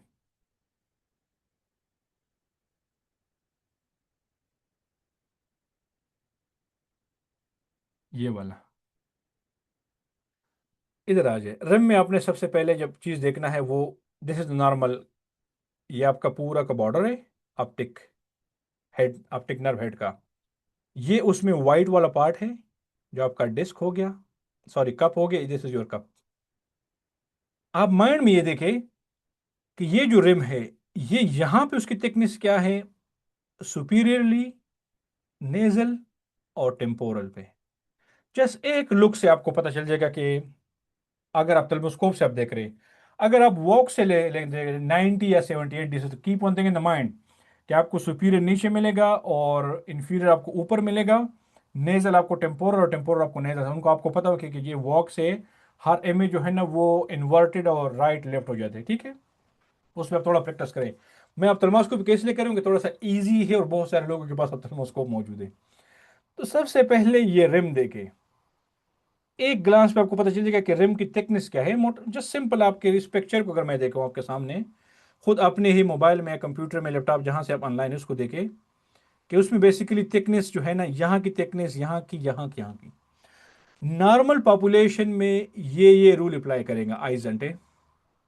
अब आइजन रूल क्या है, मैंने आपको पहले ऑलरेडी बता चुका हूं कि इन्फीरियरली, आई मीन इन्फीरियरली, कि इन्फीरियरली आप देखें तो ये थिक होगा, फिर सुपीरियरली ज़्यादा थिक होगा, और द रीज़न ऑलरेडी एक्सप्लेन कि सुपीरियर इन्फीरियरली फाइबर ज़्यादा आ रहे हैं, तो इसलिए आपका रिम जो है ना, ये रिम बेसिकली क्या होता है, ये याद रखिए, ये rim basically all the bundle of optic, sorry axon जो है ना, वो एग्जान इधर से निकल रहे हैं, तो ये रिम में वो सारे एग्जान की बंडल्स हैं जो बैक साइड पे जा रहे हैं, तो ये सारे वो एग्जान से इधर पड़े हुए हैं, तो इसलिए ज़्यादा एग्जान, गेंगलियन सेल के एग्जान इन्फीरियरली और सुपीरियरली आ रहे हैं। So this is the reason कि इन्फीरियर सुपीरियरली थिक होता है। अब नेजल साइड पे देखे, वो फिर थर्ड नंबर पे आएगा और टेम्पोरली सबसे थिन होगा। अगर पेशेंट में आइजन रूल मौजूद है, तो this is indicate one of the reason के यार ग्लाकोमा उसमें नहीं हो सकता, क्योंकि इसने आइजन रूल अप्लाई किया हुआ है। अब इधर आ जाइए, यहां पे मुझे कोई बता सकते हैं कि इसमें बेसिकली क्या है, is it the agent rule is applicable here? अगर कोई मुझे बता सकते हैं इस वीडियो में, क्या यहाँ पे वो एजेंट रूल मौजूद है कि नहीं? अगर नहीं है तो क्या डिफेक्ट है उसमें? एनीवन? मौजूद नहीं है, इसका जो मार्जिन है कब के इरेगुलर है। ओके, और कोई इंटरेस्टिंग पॉइंट? वर्टिकल कप जो है ना वो कपिंग हो गई। ओके, सिंपल से ये देखे ना, ये चीजें रिम सबसे तो थिक इधर होना चाहिए, सबसे थिन यहाँ पे हुआ है, देखिए, तो आइजेंट यहाँ पे एप्लीकेबल नहीं है। नंबर वन, आप लोगों ने बहुत अच्छी बात की जावेद ने, कि वर्टिकल, अभी मैं उसकी तरफ आ रहा हूँ, लेकिन आइजेंट इसमें नहीं है। एक और चीज इसमें याद रखें, इसमें अपनी नॉचिंग का ख्याल रखना। अभी जो हम कहते हैं ना कि डिस्क में नॉच है कि नहीं, वो नॉच आप इधर से निकालेंगे। अगर आप इस रिम को देखेंगे, सबसे पहले देखेंगे कि थिकनेस जो है ना वो इंफीरियरली सुपीरियरली ज्यादा है, और ये आइजेंट रूल अप्लाई कर रहा है कि नहीं कर रहा। फिर देखें कि कोई इस रिम में, इस रिम की बात की, रिम में कोई लोकलाइज डिफेक्ट है कि नहीं है। अब इस लोकलाइज डिफेक्ट से आपको पता चलेगा नॉचिंग का है। अब लेट्स सपोज अगर मैं इसको देखूं, यार नेजल अगर आप देखें ना, तो ये नेजल ही बहुत श्रिंक हो चुका है। ये देखिए, ये नॉर्मल आपकी इंफीरियर साइड पे रिम था, अब यहाँ पे वो रिम काफी ज्यादा रिड्यूस हो चुका है। तो रिड्यूस का क्या मतलब है कि यहाँ से पार्ट रिमूव हो चुका है। मीन के जो मोस्टली फाइबर जो थे रेटिनल गेंगलियन के जो सेल थे एग्जान, वो काफ़ी हद तक डैमेज हो चुका है ऑलरेडी, इन्फीरियरली और सुपीरियरली। और जब आपकी सुपीरियरली और इन्फीरियरली काफ़ी ज़्यादा नर्व फाइबर लॉस हो रहे, क्यों लॉस हो रहे सुपीरियरली इन्फीरियरली ज़्यादा, ऑलरेडी मैं पहले बता चुका हूँ कि due to the vulnerability of this fibre. अब जब इन्फीरियरली और सुपीरियरली आपकी ये फाइबर जो है ना ये मजीद डैमेज हो रहे हैं, तो ये जो वाइट पार्ट है जो पिलर है ये इंक्रीज होता जा रहेगा। तो इसलिए हम कहते हैं कि ये जो जावेद भाई ने अभी मेंशन किया कि वर्टिकली यहाँ पे जो कप है ना वो कपिंग वर्टिकली ज्यादा होगा, और क्लिनिकली इसलिए हम ज्यादा बात करें ना कि वर्टिकली आप कप देखें कि वर्टिकली कप जो है ना वो हमें ज्यादा इंफॉर्मेशन दे रहे एज कंपेयर टू हॉरिजॉन्टल। क्योंकि हॉरिजॉन्टली आप नॉर्मल कप देखेंगे तो वो ऑलरेडी हॉरिजॉन्टली ओवल है, अब देखिए इसमें ना, तो ये ऑलरेडी हॉरिजॉन्टली ओवल है, लेकिन वर्टिकली ये हमें इनिशियल इंडिकेशन दे रहे हैं। तो रूल नंबर 1, जैसे आपने बॉर्डर ड्रॉ किया, बॉर्डर से पहले अपने रिम आपने देखा, आपने अभी देखा, मैं बिल्कुल किसी और जगह पे नहीं जा रहा, मैं रिम की ही बात करूं। रिम में आपने आइजन रूल देखना है, और आइजन रूल के साथ साथ एनी लोकलाइज डैमेज। अब मैं एक एग्जांपल बताऊंगा कि अक्सर जब हम कहते हैं इन्फीरियर नॉचिंग, तो इन्फीरियर नॉचिंग में बेसिकली क्या होता है कि ये एरिया ऐसे चला जाता है, ऐसे होकर ऊपर चला जाता है। मीन कि ये जो वाइट पार्ट है जो कप है ये इन्फीरियरली थोड़ा सा डीप चला जाकर ऊपर वापस आता है, तो हम कहते हैं कि यार इस डिस्क में तो इन्फीरियर नॉचिंग है। सो ये नॉचिंग का पता करना, आइजन का रूल का पता करना आपको सबसे पहले रिम की एग्जामिनेशन से पता होनी चाहिए। और अगर आपके पास वर्टिकली ये एरिया ज्यादा हो रहा है, this is indication of the glaucoma. देखिए this is the normal cup जिसमें हॉरिजॉन्टली ज्यादा वर्टिकली, लेकिन अगर अभी आपको इस पिक्चर में अगर आप देखें जो एबनॉर्मल है ना, इसमें आपके वर्टिकली जो कपिंग है वो ज्यादा हो चुका है। So this is another point. So the same time पे आपने नॉचिंग और आइजन रूल का ख्याल रखना है। अभी मैं ऊपर जा रहा हूँ, आपको एक और चीज, ये पिक्चर दिखा रहा हूँ, थोड़ा सा चीज मजीद क्लियर हो जाएगा। इस पिक्चर में आप देखें, ये वाला में, अब इसमें लिखा है नॉचिंग लिखा हुआ है। अब नॉचिंग कहाँ पे लिखा है आप जरा देखें ना, इस वाइट पार्ट को आप इधर से स्टार्ट करें, ये वाइट पार्ट जा रहे तो इसे ब्लड वेसल ने इसको हाइड किया, लेकिन ऊपर चला गए, ऐसे राउंड नहीं, ऊपर थोड़ा सा चले गए, तो इसका कहते हैं कि superiorly there is some notching. अगर आप रिम को देखेंगे, ये रिम है, इधर से इधर देखे बिल्कुल पिंक कलर का है, इधर से देखे ये ऑरेंज कलर का, इधर देखे इधर देखे इधर। आप जो यहाँ पे आ रहे हैं ना, तो ऊपर से थोड़ा सा डिविएट करके ना ये ऐसा चला गया ऊपर है। So any notching is present, this is abnormal. Any notching is present, this is abnormal. और इंटरेस्टिंग चीज मैं बताऊं आपको, जहां पे नॉचिंग होगा ये आपको ये बताएगा कि यहां से ऑप्टिक नर्व जो सॉरी गेंगली एक्सॉन सेल जो है ना वो लॉस हो रहे हैं। अगर आप यहां पे ऊपर देखें इस एरिया को थोड़ा से, तो क्या आप मुझे बता सकते हैं कि डिस्क जो फंडस है ना इस एरिया में बेसिकली और बाकी रेस्ट ऑफ द रेटिना में क्या फर्क है? आप स्पेसिफिकली इस एरिया को देखें। There's a wedge defect. हाँ, वेज डिपेक्ट, आपने बहुत एडवांस लेवल की बात की। इस मीन कि जब भी आपको पता है कि आपकी पूरी रेटिना जो है ना उससे एक्सॉन आए हुए है ऑप्टिक नर्व हेड की तरफ, तो जहां से एक्सॉन मौजूद होगा तो आपका रेटिना का सरफेस एक ग्लॉसी और शाइनी अफेयर देगा, और ब्लड वेसल जो होगा ना वो ज्यादा प्रोमिनेंट नहीं होगा, क्योंकि ब्लड वेसल के ऊपर से ऑलरेडी आपकी एक्सॉन फाइबर ऐसे आकर ऑप्टिक नर्व हेड में एंटर हो चुके हैं। लेकिन जहां पे जिस एरिया में आपकी रेटिनल गेंगलियन सेल का जो एक्सॉन है जिसका डैमेज हो जाता है, तो वो एरिया थोड़ा सा डल हो जाता है। अभी देखें ना इस एरिया को, ये बहुत शाइनी है, ये वाले देखें तो आपको डल नजर आ रहे हैं, एक डार्क कलर का नजर आ रहे हैं। तो ये एक particularly specific area of retina का डल होना, और स्पेसिफिकली जरूरी कि आप ब्लड वेसल देखें ना, वो ब्लड वेसल। अब मुझे ये बताऊं कि इस ब्लड वेसल नंबर 1 को और इस ब्लड वेसल नंबर 2 में क्या फर्क है? अब ब्लड वेसल नंबर 1 जो है ना वो ज्यादा डार्क हो रहे हैं। द थिंग इज कि पहले वाला नॉर्मल एरिया के ऊपर नर्व फाइबर मौजूद है, एक्सॉन मौजूद है, एक्सॉन की प्रेजेंस की वजह से जो ब्लड वेसल है वो ज्यादा डार्क नजर नहीं आ रहा। लेकिन जिस ब्लड वेसल के सरफेस के ऊपर से एक्सॉन जो है ना वो रिमूव हो जाता है, मतलब वहां से डिजेनरेशन होता है, तो the underline blood vessel will be more darker. So this is the indication कि जब आप नॉचिंग देखेंगे ना तो नॉचिंग को बैकवर्ड ट्रेस करो। नॉचिंग का सिंपल मतलब यह है कि यहां से डैमेज हुआ है। कहाँ पे डैमेज होता है? आप जरा बैक जाकर देखेंगे तो आपको, ओ यार, ये तो यहाँ से सारा, इसका मतलब है कि इस एरिया से जितने भी एग्जाम आए थे जो यहाँ पे एंटर हुए थे, वो सारे के सारे एग्जाम डैमेज हो चुके हैं। And this is the reason कि आपको यहाँ पे जो रेटिनल नर्व फाइबर लेयर है उसका डैमेज मिलेगा, जिसको जावेद ने कहा विच डिफेक्टिव पार्टिकुलर मेडिकल टर्म उसके लिए यूज होता है। ठीक है। सो जहां पे नॉचिंग होगा याद रखिए वो एबनॉर्मल होगा, और नॉचिंग के बाद आप उसको थोड़ा सा बैकवर्ड देखेंगे कि यार ये एरिया तो इस तरह है। और किस तरह आपको पता चलेगा? स्पेशली रेड ग्रीन फिल्टर पे, अगर आप ग्रीन फिल्टर यूज करते हैं, रेड फ्री फिल्टर यूज करते हैं, उसमें से ये डिफेक्ट आपको मजीद वाज़ेह हो जाएगा। मैंने और भी पिक्चर डालेंगे, आपको पता चल जाएगा। सो notching is always abnormal.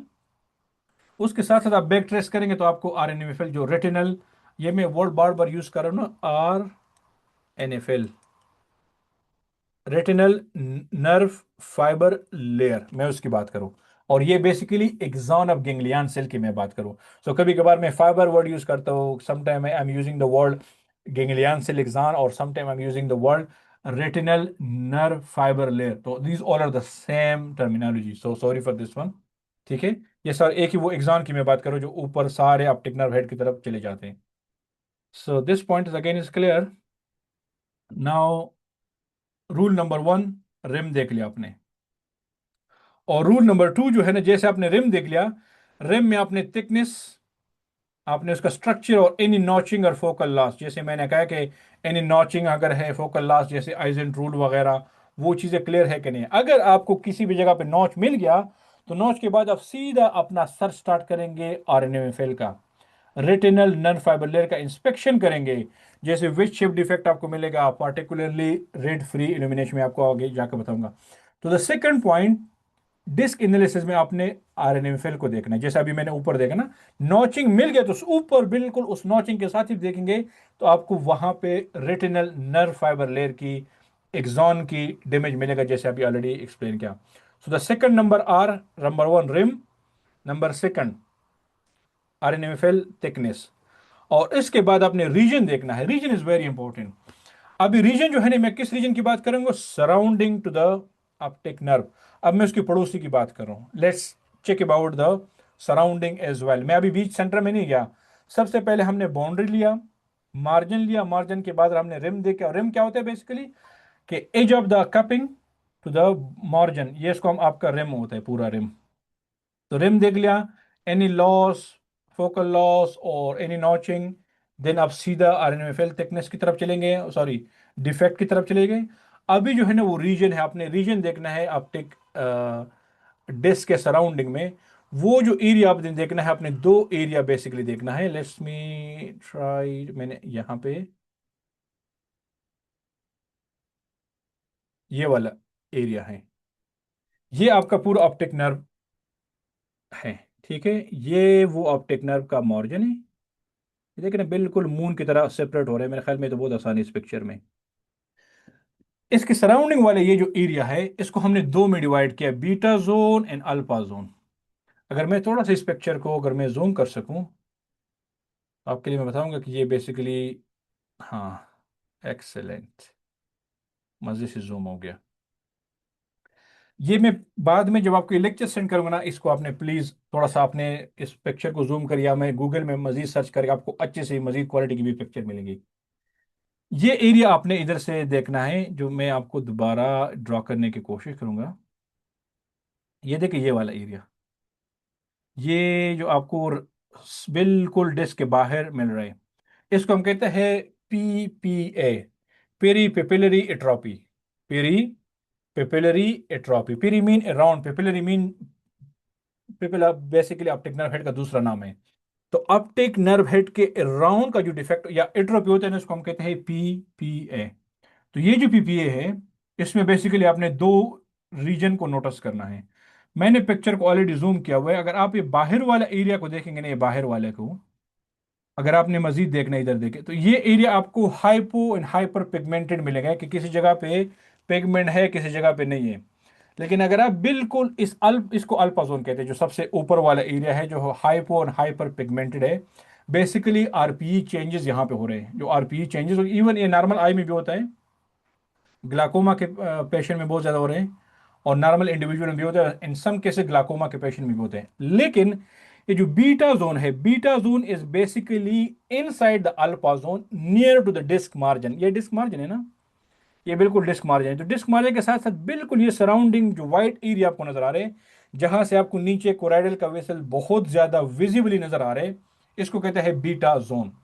Beta zone basically तब डेवलप होते हैं जब आपकी कोरियो केफिलेरस और रेटिना पिगमेंट एपिथेलियम सारे के सारे डैमेज हो जाता है और आपको नीचे कोराइड का वस्कुलेचर नजर आते हैं।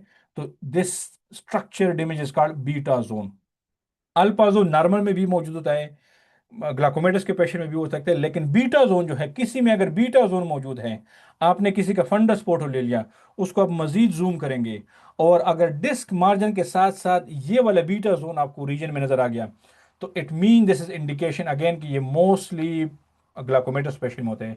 सो किसी भी फंडस को अगर आपने देख लिया, वो ग्लाकोमा, वो मायोपिक नहीं है, और उसमें ये बीटा जोन आपको नजर आ गया, तो दिस इज अनदर इंडिकेशन कि there is a risk of glaucoma, के ग्लाकोमा मौजूद है। प्लीज मजीद इन्वेस्टिगेशन और मजीद डिटेल जो है ना वो आप इसमें कर ले। सो सेकंड जो रूल्स था वो आपने क्या देख लिया, आपने सेकंड नंबर रूल ये वाला था, रीजन आपने कंसिडर करना कि पिपरी ट्रॉफी में कौन कौन से रीजन मौजूद है। थर्ड, आपने एनी साइन देखना है डिस्क पे। सो रेटिनल वेसल का आपने स्ट्रक्चर देखने के, रेटिना की नॉर्मल वेस्कुलेचर किस तरह है, आप जरा नॉर्मल स्ट्रक्चर को देखें ना, ये वाले, ये सारे के सारे आप देखें ना, mostly all the blood vessel arise from the centre है। ऐसे लग रहा है कि सारे जितनी भी वेसल है ना वो सेंटर से एराइज होकर डिफरेंट क्वाड्रेंट में चले जाते हैं। लेकिन जो वेसल है रेटिना की, आप यहां पे देखकर मुझे ये बताएं, इस स्ट्रक्चर में यहां पे वेसल के साथ क्या हो चुके हैं, सारे के किसी ने इसको एक एक साइड पे शिफ्ट किया हुआ है। तो इसको हम कहते हैं नेजल शिफ्ट या नेजलाइजेशन ऑफ द ब्लड वेसल। अब इसका सिंपल रूल है, सारे के साथ जैसे किसी ने हवा से या हाथ से उसको एक साइड पे शिफ्ट किया हुआ है, वो नॉर्मल स्ट्रक्चरली ऐसा नहीं होता। अब ये क्यों एक साइड पे चले गए मायोपिक में? द थिंग इज कि नॉर्मली जो ब्लड वेसल थे, आप ऊपर देखे वंस अगेन, ये उसके लिए एक सपोर्ट था नीचे। ये जो ब्लड वेसल क्यों इस साइड पे मौजूद है सेंटर में, क्योंकि इससे नीचे जो था रेटिनल फाइबर लेयर था, जो आरएनएफएल लेयर था, ये जो एग्जान थे, वो सारे एग्जान ने यहाँ पे उसको सपोर्ट प्रोवाइड किया था, तो इसलिए वो सेंटर से निकले हुए थे। अब जब वो सपोर्ट चला जाता है तो हैंग तो नहीं होगा ना, ऐसे हैंग तो वो साइड पे चला जाता है। तो इसलिए most of the optic nerve damage में आपको जब मायोपिया में आपको जो ब्लड वेसल होंगे, there will be a nasalization of the blood vessel. अगर आप इस डिस्क को देखें, बहुत वाइड एरिया है, लेकिन सारे ब्लड वेसल जो है ना वो साइड पे चले गए हैं। सो वंस अगेन, अगर आपकी ब्लड वेसल सेंटर में नहीं है, वो साइड पे चले गए, थिंक अबाउट, और इसका नाम है नेजलाइजेशन ऑफ द ब्लड वेसल। और सिंपल मैंने एक्सप्लेनेशन बताया कि क्यों। सेकंड वेरी इंपॉर्टेंट थिंग, जिसको हम बायनोटिंग भी कहते हैं। अब बायनोटिंग बेसिकली क्या होता है, नॉर्मली आप ब्लड वेसल को इधर देखें इस जगह पे, तो ये ब्लड वेसल अगर यहाँ से स्टार्ट हो चुका है, आराम आराम से जा रहे हैं, और फिर यहाँ से इस वाइट पार्ट के अंदर जो कप था उसमें अंदर चला गया, पता नहीं चल रहा। मुझे ये बताओ कि अगर ये जो पार्ट है, जो नीचे सपोर्ट है, ये वाला सपोर्ट है जो एक रिम ने प्रोवाइड किया था या एग्जान ने प्रोवाइड किया, अगर आप इसको इमेजिन कंसिडर करें कि इसको हम यहाँ से रिमूव करेंगे, तो ब्लड वेसल के साथ क्या होगा? जो ब्लड वेसल नॉर्मली ऐसा जाकर एंटर हो रहा था, अब वो ब्लड वेसल सीधा नीचे नीचे जाएगा, जैसे कि एक कौवे में नीचे एक चीज जा रही है। जैसे सपोज अगर आपने कोई वो रस्सी वगैरह जो है ना, वो बिल्कुल आपके वेल के नीचे ऐसे चली जाती है।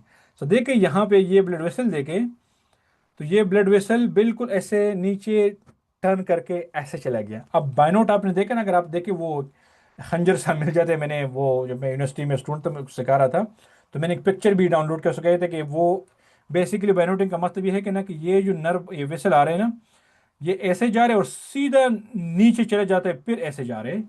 तो ये जो बेंडिंग है ना, जो deep bending of the vessel जो कपिंग में जा रहे हैं, इसको हम कहते हैं बायनोटिंग साइन। और ये अनदर साइन होता है कि यहां से जो नीचे जो न्यूरोरेटिन रिम था वो लॉस हो चुका है। और अब इस पिक्चर में भी देखिए, आपको नजर आएगा क्या, इधर आपको कोई रिम नजर आ रहे हैं? वो रिम तो ऑलरेडी चला गया, खत्म हो गया इसमें से। यहाँ देखे, मैं आपको शो कर रहा हूँ, यहाँ से देखें, वो बिल्कुल मार्जिन तक आ गया हुआ है। न्यू रेटिना का तो कंसेप्ट खत्म हो गया। ये ब्लड वेसल यूजुअली यहाँ से जाकर यहाँ तक फिर आराम से नीचे चला जाता है, लेकिन जहाँ से वो एक्सक्यूवेट हो जाता है, जब नर्व फाइबर डैमेज एट्रोफी हो जाते हैं, तो ये नीचे चले जाते हैं। उसका नाम है बायनोटिंग साइन।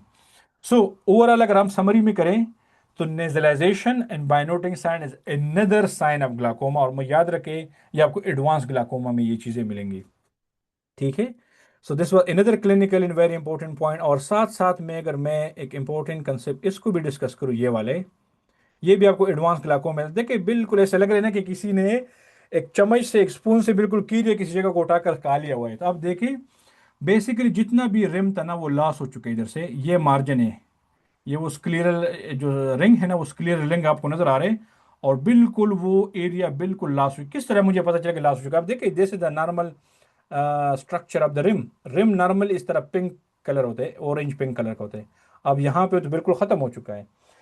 सो इट मीन कि बिल्कुल यहाँ से वो सारा चीज़ कंप्लीटली जो एग्जाम सेल थे वो ख़त्म हो चुके हैं, और मुझे ब्लैक ब्लैक वाइट्स और डॉट्स नज़र आ रहे हैं। तो ये जो डॉट्स है ना ये एक्चुअली लेमिना क्रिब्रोजा है। जो मैंने आपको बताया था कि लेमिना क्रिब्रोजा स्क्लीरा का वो स्ट्रक्चर है जिसमें मजीद डिफरेंट पोर्स बन चुके हैं, और इसी पोर से आपका जो एग्जान है, जो ऑप्टिक नर्व के डिफरेंट एग्जान है वो बाहर निकल रहे हैं। सो एडवांस ग्लाकोमा में जब आप ऑप्टिक डिस्क अगर किसी कप को देखेंगे तो आपको ये लिमिलर डॉट्स नजर आएंगे। लिमिलर डॉट्स जो कि एक एडवांस ग्लाकोमा में आपको मिल सकते हैं। सो लिमिलर डॉट्स, और उसके साथ साथ ये nasal shape bayoneting, this is the very important sign कि आपको ये चीज़ पता होना चाहिए। सबसे लास्ट में मैं आ जाऊंगा रिकॉर्ड अपना सीडीआर। तो वो जो सीडीआर है वो मेरे ख्याल में सबसे लास्ट में अभी मुझे वो रिकॉर्ड करना है कि व्हाट इज द सीडीआर। अच्छा, सीडीआर जो है ना वो बेसिकली मेरे ख्याल में सबको पता होगा, लेकिन मैं थोड़ा सा मजीद उस पर एक चीज़ एक्सप्लेन करने की कोशिश करूंगा। ये वाला CDR बेसिकली कोई मुझसे पूछे कि आप किस तरह मालूम करते हैं डिफरेंट चीज़ें, मैं तो क्लिनिकली अभी मैं पिक्चर देखकर वॉक में देखकर एक अंदाज़ा लगाता हूँ कि इतना है। लेकिन मैं आपको बताता हूँ अगर किसी के पास स्लिट है तो बहुत आसान तरीका वो है कि वो सबसे पहले उसको यहाँ से यहाँ तक मेजर करे कि आपका डिस्क कितना है। किसी के पास अगर हॉक स्ट्रेट मॉडल का स्लिट है वो अपने स्लिट की वेट को कम कम करके बिल्कुल अपने स्लिट की वेट जो है ना वो ऑप्टिक नर्व हेड के साथ अलाइन करे, ऊपर से नीचे से जो मार्जिन है, और फिर वहां से देखिए कि आपका डिस्क का साइज कितना है। तो एक तो आपका आइडिया होगा कि पूरा ओवरऑल का आपका डिस्क का साइज क्या है, डायमीटर क्या है। कि इस अगर 1.5 से लेस है तो वो आपका स्मॉल ऑप्टिक डिस्क में आएगा, अगर 2.2 से ऊपर है तो वो लार्ज, वो भी आ रहे हैं, क्या नाम है, ऑप्टिक नर्व हेड में आ रहे हैं। This is very important clinical finding, और आप खुद भी अंदाजा लगा सकते देखेंगे कि ओवरऑल जो डायमीटर है वो कम है या छोटा सा हेड है। जैसे अगर हाइपरोपिक पेशेंट में आप देखें तो बहुत स्मॉल आपको वो ऑप्टिक नर्व हेड बहुत क्राउडेड मिलेगा। मायोपिया में आप देखेंगे तो वो थोड़ा सा इनलार्ज ऑप्टिक हेड जो मिलेगा वो मिलेगा। सो ओवरऑल डायमीटर आप फाइंड कर दे क्लिनिकली, आप उसको मेजर भी कर सकते हैं जैसे मैंने आपको बताया कि आप स्लिट के जरिए से कर सकते हैं। आप अंदाजा भी लगा सकते हैं, ओवरऑल देखेंगे कि उसकी डायमीटर जो है वो क्या है। एक वो आपने फाइंड कर दिया, फिर अपना स्लिट लेम जो है ना वो उसकी वेट को मजीद कम करके करके उसको इतना तक लेकर आए, यहां तक। तो ये तो आपको एक्यूरेट वैल्यू, लेट सपोज अगर मैं आपको ये बताऊं कि यहां से यहां तक ये जो एरिया था ये लेट सपोज 1.5 mm था। ठीक है। फिर जब आपने यहां से यहां तक कर दिया, ये वाइट वाला पार्ट जो सेंटर वाला पार्ट ये आपके पास 0.5 mm आ गया। तो आपको तो CDR का पता चल गया ना कि 1/3 पार्ट आपके आ गया। कि अगर आपने इस 1.5 को अगर आप 0.5 मिलीमीटर, 0.5 मिलीमीटर और 0.5 मिलीमीटर में डिवाइड करें तो इसका मतलब है कि 3 में से 1 पार्ट आपका कप है। सो इट मीन कि आपके CDR जो है 1/3, और इसका मतलब है कि यूजुअली CDR को आप 1 को 3 पे डिवाइड करें तो कितना रहे, 0.35 या 0.3 समथिंग, आपका इस तरीके से CDR आपको पता चल जाएगा। लेकिन मैं एक आसान एग्जांपल आपको दे रहा हूँ कि लेट सपोज यहाँ से यहाँ तक ये डिस्क आपका बिग डायमीटर वाला डिस्क है, और यहाँ से ये टोटल आपका 2 mm है, और यहाँ से जो कप है ना वर्टिकली कप वो आपके पास 1 mm है, 1 mm। तो हम कह सकते हैं कि इसका CD रेशो 0.5। अब 0.5 क्या है? इसका मतलब है कि 1 जो है ना 1, ये जो हम YCDR हम 0.5 में लिखते हैं, पॉइंट में लिखते हैं, हम पूरे डिस्क को 1 कंसिडर करते हैं, 1 कि पूरा डिस्क जो है ना ये 1 है। अब 1 में से कितना पार्ट जो है ना वो आपकी जो वाइट पार्ट है, जो आपका एक्चुअल कप है, कप ने कितना पार्ट लिया है। तो आपका टोटल कप जो ऑप्टिक नर्व हेड जो है वो 2 mm है, और 2 mm में से 1 mm आपका वाइट कपिंग है, तो 50% तो ऑलरेडी उसने लिया ना, तो 1 का 50% कितना आते हैं, 0.5 आते हैं। तो इसी बेस पे हम कहते हैं कि ये 0.5 कपिंग है। अच्छा, ये एक कंसेप्ट आसान है। जिसके पास अब थर्मोस्कोप है, जिसके पास स्लिट लैम्प नहीं है, या कोई स्लिट लैम्प में अगर कोई रेटिक्यूल या मेजरमेंट का वो चीज़ नहीं है, वो सिंपल से आराम से एक और आसान तरीका कर सकते हैं। वो देखिए, इस रिम को आप कंसिडर करें यहाँ से यहाँ तक, और लेट सपोज इस रिम को देखें कि ये रिम एक पार्ट है। अब देखिए कि कितना रिम जो है ना, यहाँ से इतने साइज का आप इसमें एडजस्ट कर सकते हैं। अगर मैं इसको ही डालूंगा तो इसी सेम साइज का एक रिंग इधर होगा, एक इधर, एक इधर, और आप इसको ऐसे डिवाइड कर सकते हैं। तो लेट्स सपोज ये कितने रिम बन गए, 1 2 3 4 5। अब 5 में से आप देखें ना, 2 टू कंप्लीट है और एक हाफ इधर है। सो इसका मतलब है कि टोटल आपके पास ये 5 टोटल रिंग बन गए। रिंग किस बेस पे मैंने बनाया, आपने जो रिम है ना, रिम की हाइट की, रिम की विड्थ के मुताबिक बना कि ये रिम के किसने कितने पार्ट उसने लिए हुए हैं। ठीक है। तो इसलिए कहते हैं कि this is total subjective thing. मे भी इरफान एक फंडस निकालेगा, वो कहते हैं कि दिस इज 0.5 कपिंग। मे भी जावेद वो सेम पेशेंट को देखेंगे, जावेद कहेंगे कि यार ये तो 0.45 है। मे भी एजाज में कहेंगे कि नहीं ये तो 6 है। तो ये इंटरपर्सनल वेरिएशन हर जगह पे है। लेकिन मैं आपको एक चीज़ बताऊं क्लिनिकली, जहां से मैं यहाँ पे आऊँ या जहां मैं बाकी जगहों पे काम कर रहा था, कप डिस्क रेशो इतना इंपॉर्टेंट नहीं है जितना इंपॉर्टेंट आइजन रूल, नॉचिंग। क्योंकि कपिंग जब ज्यादा हो रही है ना, तो किसी वजह से होगा, किसी डिफेक्ट से होगा। आपको ये डिफेक्ट पहले से इधर से याद होने चाहिए। हमारा एक और भी कंसेप्ट था कि जी अगर 0.5 से ऊपर हो गए तो वो नॉर्मल है, ऐसा कुछ भी नहीं है। मैंने 0.75 तक भी पेशेंट देखे हुए जो कि नॉर्मल थे। उसमें अगर आपके साथ बिग डिस्क होगा, उसमें बिग कपिंग नॉर्मल होगा। समटाइम स्मॉल डिस्क, उसमें स्मॉल कपिंग भी नॉर्मल हो सकते हैं। तो आपने हमेशा ओवरऑल कंपैरिजन लेना है कि अगर ये मेरे पास इतना पूरा का पूरा डिस्क है, सो इस डिस्क में से अगर मैं ये हिस्सा निकालूं, तो ये कितने का हिस्सा इसने वाइट पार्ट लिया। मेरे ख्याल ये अगर आप थोड़ा सा अपना ब्रेन भी यूज करेंगे ना, तो आपको खुद बहुत आइडिया हो जाता है कि यार ये तो ये चीज़ है। अच्छा, मैंने एक यहाँ पे यूनिवर्सिटी में एक बच्ची थी, वो आकर ना उसने वो स्केल लेकर ना फंडस का फोटो जो कंप्यूटर पे था उनसे भी निकालने का कोशिश करा। मुझे मुझे बहुत अच्छा लगा, इंटरेस्टिंग लगा। क्योंकि जो फंडस फोटो आपने ऑलरेडी लिया हुआ है, आपकी कंप्यूटर स्क्रीन पे है, किसी भी जगह पे है, उसने स्केल लिया यहाँ से यहाँ तक, उसने पूरा उसको स्केल पे मालूम कर कि ये कितना है। लेट सपोज ये आपके पास 5 mm आ रहे हैं, या पिक्चर की हम बात करें, जाहिर बात है हम तो जस्ट वो रेशो मालूम करें। रेशियो आप रियल से भी मालूम कर सकते हैं, पिक्चर से भी कर सकते हैं, वट एवर थिंग, आपने जस्ट इसका रेशो मालूम करना है। सो अगर कोई आपकी कंप्यूटर पे लेट सपोज अगर मैं आपसे ये कहूँगा कि यार ये सामने पड़ा हुआ है, ये इसका मुझे सीडीआर मालूम करे, किसी ने रूलर उठाकर वो स्केल उठाकर यहाँ पे रख कर वो 5 mm है, और फिर आपने यहाँ से यहाँ पे ये हिस्सा देख लिया, यहाँ से ये लेट सपोज, और ये आपके पास आ गया 2.5 mm।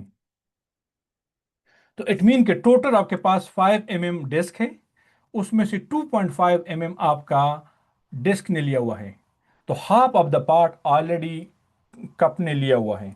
तो इस मीन कि 0.5%, 0.5 CDR आपका है। तो इसलिए इसको कहते हैं कप डिस्क रेशो। और मेरे ख्याल में तो ऑलरेडी सबको पता है, इसमें मैं ज़्यादा बहस भी नहीं करूंगा। लेकिन किसी को नहीं पता तो ये एक तरीका है कि हम कप डिस्क रेशो को किस तरह मालूम करते हैं।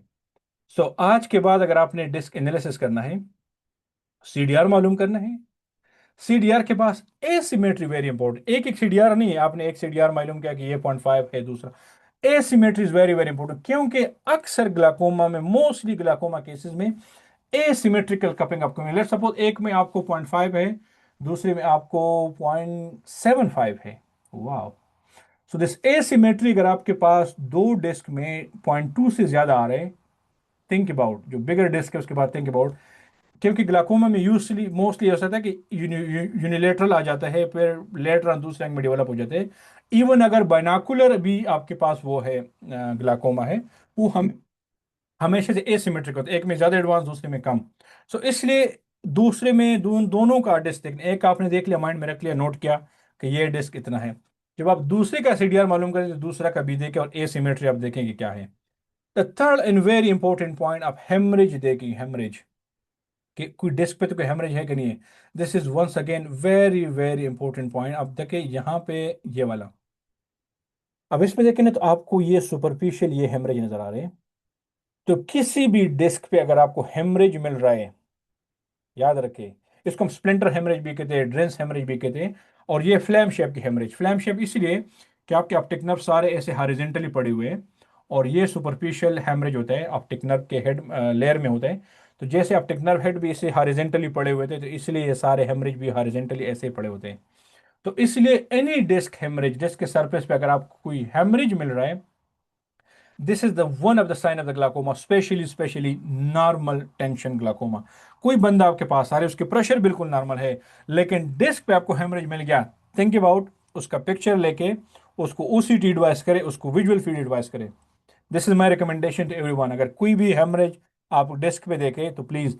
और मैं आपको ये बताऊं, ये the initial sign of the glaucoma, normal tension glaucoma, इस एरिया में आप लेटर ऑन देखेंगे ना, महीने 2 महीने, यहाँ पे वो नॉचिंग और यहाँ पे आपका आरएनए में फिल्ड, लेट सपोज अगर ये पेशेंट है, उसका इस एरिया में आपको ऑप्टिक ये मिल गया, हेमरेज मिल गया। हेमरेज बेसिकली क्या होता है, मैं आपको ये चीज थोड़ा मैकेनिज्म समझाऊं। हेमरेज इसलिए हुआ है, इसका मतलब है कि आरएनए में फिल का जो ब्लड वेसल है ना, वो किसी वजह से कंप्रोमाइज हो चुके हैं। It mean there is some hypoxic shock, so whatever the stress, stress की वजह से वहां से ब्लड रिलीज हो चुका है, वेसल कंप्रोमाइज हो चुके हैं। So this is the one of the earliest sign that there is something going wrong. उसके बाद आप देखेंगे तो इस एरिया में आपको नॉचिंग भी मिलेंगे, और इस एरिया में आप आरएनए में फिल जो विच डिफेक्ट था या आरएनए फिल का जो लॉस है, वो आपको इसी एरिया में मिलेंगे। ये जो डिस्क हेमरेज है यूजुअली ये 1 to 3 मंथ तक होते हैं, फिर उसके बाद डिसअपियर हो जाता है। सो इसलिए अगर कोई भी पेशेंट में आपको डिस्क हेमरेज मिल रहा है, सो उसको मिस नहीं करना, उसको किसी जगह पे ऐसे इग्नोर नहीं करना कि ये खुद ब खुद ठीक हो जाएगा, उसको फर्दर इन्वेस्टिगेशन बहुत ज़रूरी है। सो इन अ समरी, ये 5 रूल वंस अगेन, आपने डिस्क देखना है तो अगर कोई एग्जामिनर आपसे पूछेंगे कि मुझसे ये क्वेश्चन पूछा गया था कि आप अगर ग्लाकोमा के डिस्क देखें तो आप क्या क्या चीज़ें आप देख रहे हैं, तो जब मैंने उनको बोल दिया कि I am looking for this thing, तो उनको डायरेक्ट पता चल गया कि इस बंदे को इस चीज़ का आइडिया है। सो इस तरीके I am expecting from you people as well, कोई आपसे पूछे कि आप एक ग्लाकोमा के डिस्क को एग्जामिन करें तो आप कौन कौन सी चीज़ों को आप देख रहे हैं, आप उसको अच्छे से देखें कि मैंने ये अच्छा। मैं एक और चीज़ आपके साथ ऐड करूंगा, जो ये रिकॉर्ड का जो मैंने लिखा है, इसके साथ आप उसका कलर भी देखेंगे और काउंटर भी देखेंगे, अगर रेगुलर है कि नहीं, अगर इरेगुलर है। लेकिन ये इसलिए मैं स्पेसिफिक ग्लाकोमा पे बात ही कर रहा हूँ। ओवरऑल अगर जनरल एग्जामिनेशन की मैं बात करूँ तो आपने डिस्क का मार्जिन भी देखना है। अगर ये रेगुलर मार्जिन है, जैसे अभी ये बाकी सारे पिक्चर में आपको नजर आ रही है, इधर ये देखिए ये रेगुलर मार्जिन है। लेकिन अगर आप पेपिलोडीमा में देखेंगे, पेपिलाइटिस में देखेंगे, तो ये एरिया आपको ब्लर नजर आएगा, स्वेलन और ब्लर नजर आएगा, इसमें पैटर्न लाइन वगैरह वो something else, I am going to another topic, will discuss something later on. लेकिन ये जो मार्जिन है ना, अपने मार्जिन को भी general examination point of view का आपने देखना है। सो कलर आप देखेंगे, अगर बिल्कुल पेल कलर आपको मिल रहा है, जैसे इंटीरियर ऑप्टिक न्यूराइटिस में या किसी और जो बहुत ज़्यादा न्यूराइटिस के टाइप में आ रहे हैं, ठीक है, या ऑप्टिक एट्रोपी में आ रहे हैं। सो कलर और ये चीज़ें भी ज़रूरी है, लेकिन मैं स्पेसिफिकली ग्लाकोमा की बात करूँ तो इसलिए मैंने उस चीज़ों को बात नहीं किया कि मार्जिन, क्योंकि ग्लाकोमा में ऐसे कुछ कंडीशन नहीं आती कि जिसमें आपकी डिस्क पे कोई ब्लर मार्जिन आते हैं सम चीज़ें, तो इसलिए मैंने स्पेसिफिकली उसको ग्लाकोमा की किया। और ना पूरा डिस्क एनालिसिस में आपने उसका कलर, उसका काउंटोर वगैरह ये सारी चीज़ें देखने हैं। सो इन अ समरी, ये very very once again very very important point कि आप इन चीज़ों को याद रखें। और एक दफ़ा इस लेक्चर के बाद जब आप इस मटेरियल को पढ़ेंगे ना, आपको मज़ा आएगा और मज़ीद आपका कंसेप्ट सारी चीज़ें बहुत ज़्यादा डेवलप हो जाएंगी। So let's go to another point. So these are all the clinical sign for the disc examination. So आज के बाद अगर ग्लाकोमा की examination करेंगे तो look about all these points. Initially look about the nasalization, binoting sign, और laminar तो आपको खैर एडवांस में मिलेगा। Eigen rule is very important, और ये इनिशियल साइन में नॉचिंग वगैरह, यकीन मानिए उसके बाद आप एग्जामिनेशन करेंगे तो किसी भी जगह पे आप इस चीज़ को बिल्कुल मिस नहीं करेंगे। हेमरेज भी हो गया, पिपिलरी एट्रोफी भी हो गया, रीजन हमने ऑलरेडी डिस्कस कर दिया। आरएनएफएल का एग्जामिनेशन, हाँ ये वो मैं आरएनएफएल का एग्जामिनेशन का जिक्र आपको कर रहा था। आप रेड ग्रीन फिल्टर में आप देखेंगे ना, आपको ऐसे नजर, आप देखिए ना यहाँ पे इस एरिया को देखिए, डार्क एरिया है, ये ऐसे डार्क ऊपर चले गए हैं बैंड। अगर आप इस पिक्चर को मैं मजीद जूम करूँ, ये देखें तो यहाँ पे देखिए, यहाँ पे नॉचिंग हो चुका है इंफीरियरली नीचे, ये देखिए ये लॉस हो चुका है नीचे। और यहाँ से देखें तो आपको नजर आ रहा है कि आरएनएफएल के यहाँ पे ब्लड वेसल देखे ये कितना डार्क नजर आ रहे हैं। इस ब्लड वेसल को देखे और इसको देखे, ज्यादा डार्क नजर आ रहे हैं, और आरएनएफएल की थिकनेस यहाँ पे खराब हो चुकी है। और यहाँ पे भी देखे तो इंफीरियस को बाइपोलर नॉच कहते हैं, कि ऊपर भी और नीचे भी दोनों जगह पे अगर नॉचिंग हो ना, इसको हम बाइपोलर नॉचिंग कहते हैं। ये ग्लाकोमा में भी साइन है। अब इस रीड फ्री पिक्चर में देखेंगे, इसमें तो बिल्कुल वाज़ेह आपको आ रहे हैं, ये जो डार्क एरिया है दिस इज द आरएनएफएल लेयर, जो है जो रिटेनर फाइबर लेयर है उसका डैमेज हो चुका है। और इसकी ब्लड वेसल देखिए कितनी डार्क नजर आ रही है, क्योंकि अभी इसका शाइन जो है वो खत्म हो गया, ऊपर से जो नर्व फाइबर लेयर तो खत्म हो गया है। तो this is again example of bipolar notch, के इधर भी नॉचिंग हुआ है, इधर भी नॉचिंग हुआ है। So this was all about the disc. अब लेट सपोज हो सकता है कि आपकी डिस्क में कोई पिलर हो या ग्लाकोमा की वजह से हो, वो आपने फिलहाल ऑलरेडी चीज़ों को नोट करना है। अब लेट सपोज हो सके कभी कभार आपका डिस्क पिलर हो, मतलब डिस्क वाइट आपको नजर आ रहे हैं, and some people are really confuse कि यार ये ग्लाकोमा की वजह से है या किसी और की वजह से हो सकती है। जैसे मैंने आपको कहा था कि ischaemic optic neuropathy, interior ischaemic optic neuropathy की वजह से है, या किसी और पैथोलॉजी की वजह से हो। तो सबसे पहले आपने उसको विजन चेक करना है कि ग्लाकोमा में आपके सेंट्रल विजन हमेशा प्रिजर्व होते हैं। अगर आपके सेंट्रल विजन ठीक है, आपकी कलर विजन, ऑप्टिक न्यूरोपैथी में आपके कलर विजन कंप्रोमाइज होगा, ठीक है। सो कलर विजन चेक करें, इशारा इज द बेस्ट थिंग, आप इशारा टेस्ट करें। आप विजुअलिटी सेंटर थे कि उसकी विजुअलिटी ठीक है, आरईपीडी नहीं, क्योंकि ग्लाकोमा में आपको आरईपीडी नहीं मिलता अंटिल एडवांस स्टेज में। आरईपीडी नहीं है और उसका सेंट्रल स्कोटोमा नहीं है। So pupillary reaction is the normal, colour vision is the normal, reduce visuality ठीक है, तो मोस्टली ये ग्लाकोमा के साइड पे जा रहे हैं। लेकिन अगर उसकी सेंट्रल विजन खराब है और उसकी विजुअलिटी रिड्यूस है, उसमें आरईपीडी भी मौजूद है, बाकी पिपुलरी वगैरह डिफेक्ट भी है, तो ये आपकी न्यूरोलॉजिकल साइड पे जो ऑप्टिक रिलेटेड चीजें हैं। तो this is again one of the favourite question of the SSR during the GOC interview और क्लिनिकल भी आपको, कि आपको एक डिस्क नजर आ रहे हैं, वो डिस्क पेलर है या वाइट है, आप किस तरीके से उसको डिफरेंशिएट करेंगे कि ये ग्लाकोमा की वजह से है या किसी ऑप्टिक न्यूरोपैथी की वजह से है। तो ये जो इन्वेस्टिगेटिव पॉइंट मैंने आपको बताया कि इसी बेस पे आप उसको डिवाइड करेंगे। और the second very important thing, आप उसको देखेंगे मजीद के ग्लाकोमा के स्पेसिफिक साइन है, जैसे ऊपर हमने ऑलरेडी जिक्र किया कि maybe haemorrhage, maybe bayoneting, maybe nasalization, maybe CDR, all these thing will be have. अगर वो उसमें से कुछ भी नहीं है और साथ में एसोसिएटेड कलर विजन ये चीज़ें डिफेक्ट है, तो ये गोइंग जाओ टू न्यूरोलॉजिकल साइड पे। अच्छा, तो ये असेसमेंट कर दिया, असेसमेंट में आपको कुछ भी नजर या समथिंग इज सस्पिशियस, आपको लग रहा है कि यार नीचे से मुझे लग रहा है कि देयर इज सम डिफेक्ट, मुझे लग रहा है कि नॉचिंग है, मुझे लग रहा है कि देयर इज नेजलाइजेशन है, या सीडीआर मुझे लग रहा है कि सीडीआर इज एबनॉर्मल, एक आंख में 0.7 है, बहुत ज्यादा सीडी वो कप डिस्क रेशो बहुत ज्यादा है, दूसरे में जो है ना कम है। सो ऑल दीज थिंग, आपको कुछ किसी भी चीज पे शक पड़ गया कि यार ये तो देखना है, उसकी फैमिली हिस्ट्री भी है। अब हमने मजीद क्या करना है कि इस चीज को, अपनी जो क्लिनिकल असेसमेंट है ना, उसको मजीद एविडेंस प्रोवाइड करने के लिए हमेशा से याद रखें, अगर कोई आपको विजुअल फील्ड दे दे, आईयूपी दे दे, ये सारी चीजें जब आप कंबाइन करेंगे ना, आप इन्वेस्टिगेशन ऑफ ग्लाकोमा करेंगे और डायग्नोसिस करेंगे।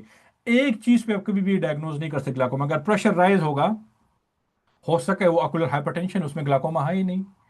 प्रेशर ठीक है, हो सके उसमें फिर भी ग्लाकोमा हो, नॉर्मल टेंशन ग्लाकोमा। तो इसलिए एक फैक्टर आप उसके बेस पे ग्लाकोमा की डायग्नोसिस नहीं कर सकते। किंग जो था, किंग मैंने आपको किंग बयान कर दिया कि ऑप्टिक डिस्क हेड जो है, उसकी examination is the king in the glaucoma.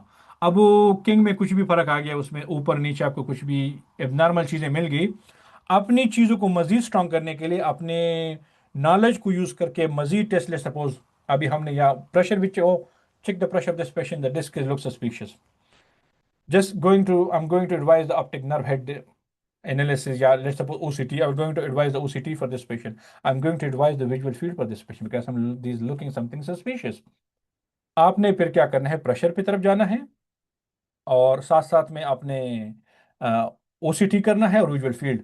अब हम जाएंगे कि आप आईपी जो है, आईपी में किन चीज़ का ख्याल रखना है, किस तरीके से आप उसको आईपी मेजर करेंगे, किस तरीके से उसका ओसीटी का इंटरप्रिटेशन करेंगे, कौन से टाइप के ओसीटी आप एडवाइस करेंगे, कौन से टाइप का विजुअल फील्ड और उसके इंटरप्रिटेशन क्या होगी। और very very very important point, उसके एंगल का एग्जामिनेशन तो बहुत जरूरी है, क्योंकि हमने ये लेबल भी करना है ना कि ये लेट सपोज अगर ग्लाकोमा है भी तो कौन सा टाइप का है, ओपन एंगल है, क्लोजर है, या कोई एंगल में कोई चीज हमें नजर आ भी रहे कि नहीं आ रहा।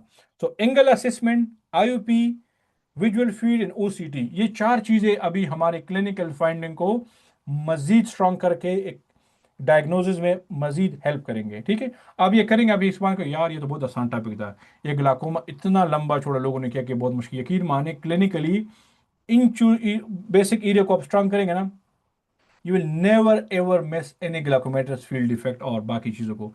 मैं थोड़ा सा भी एक मिनट के लिए ब्रेक ले रहा हूँ, अगर कोई क्वेश्चन है तो प्लीज़ वो कर ले, फिर आप now we are going to very interesting a little bit more deep area और इंटरेस्टिंग और थोड़ा सा क्लिनिकल और एडवांस लेवल की तरफ हम जा रहे हैं।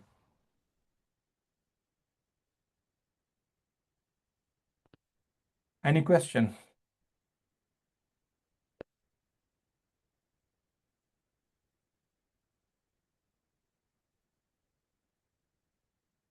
ओके नहीं है, good. Come to the IP.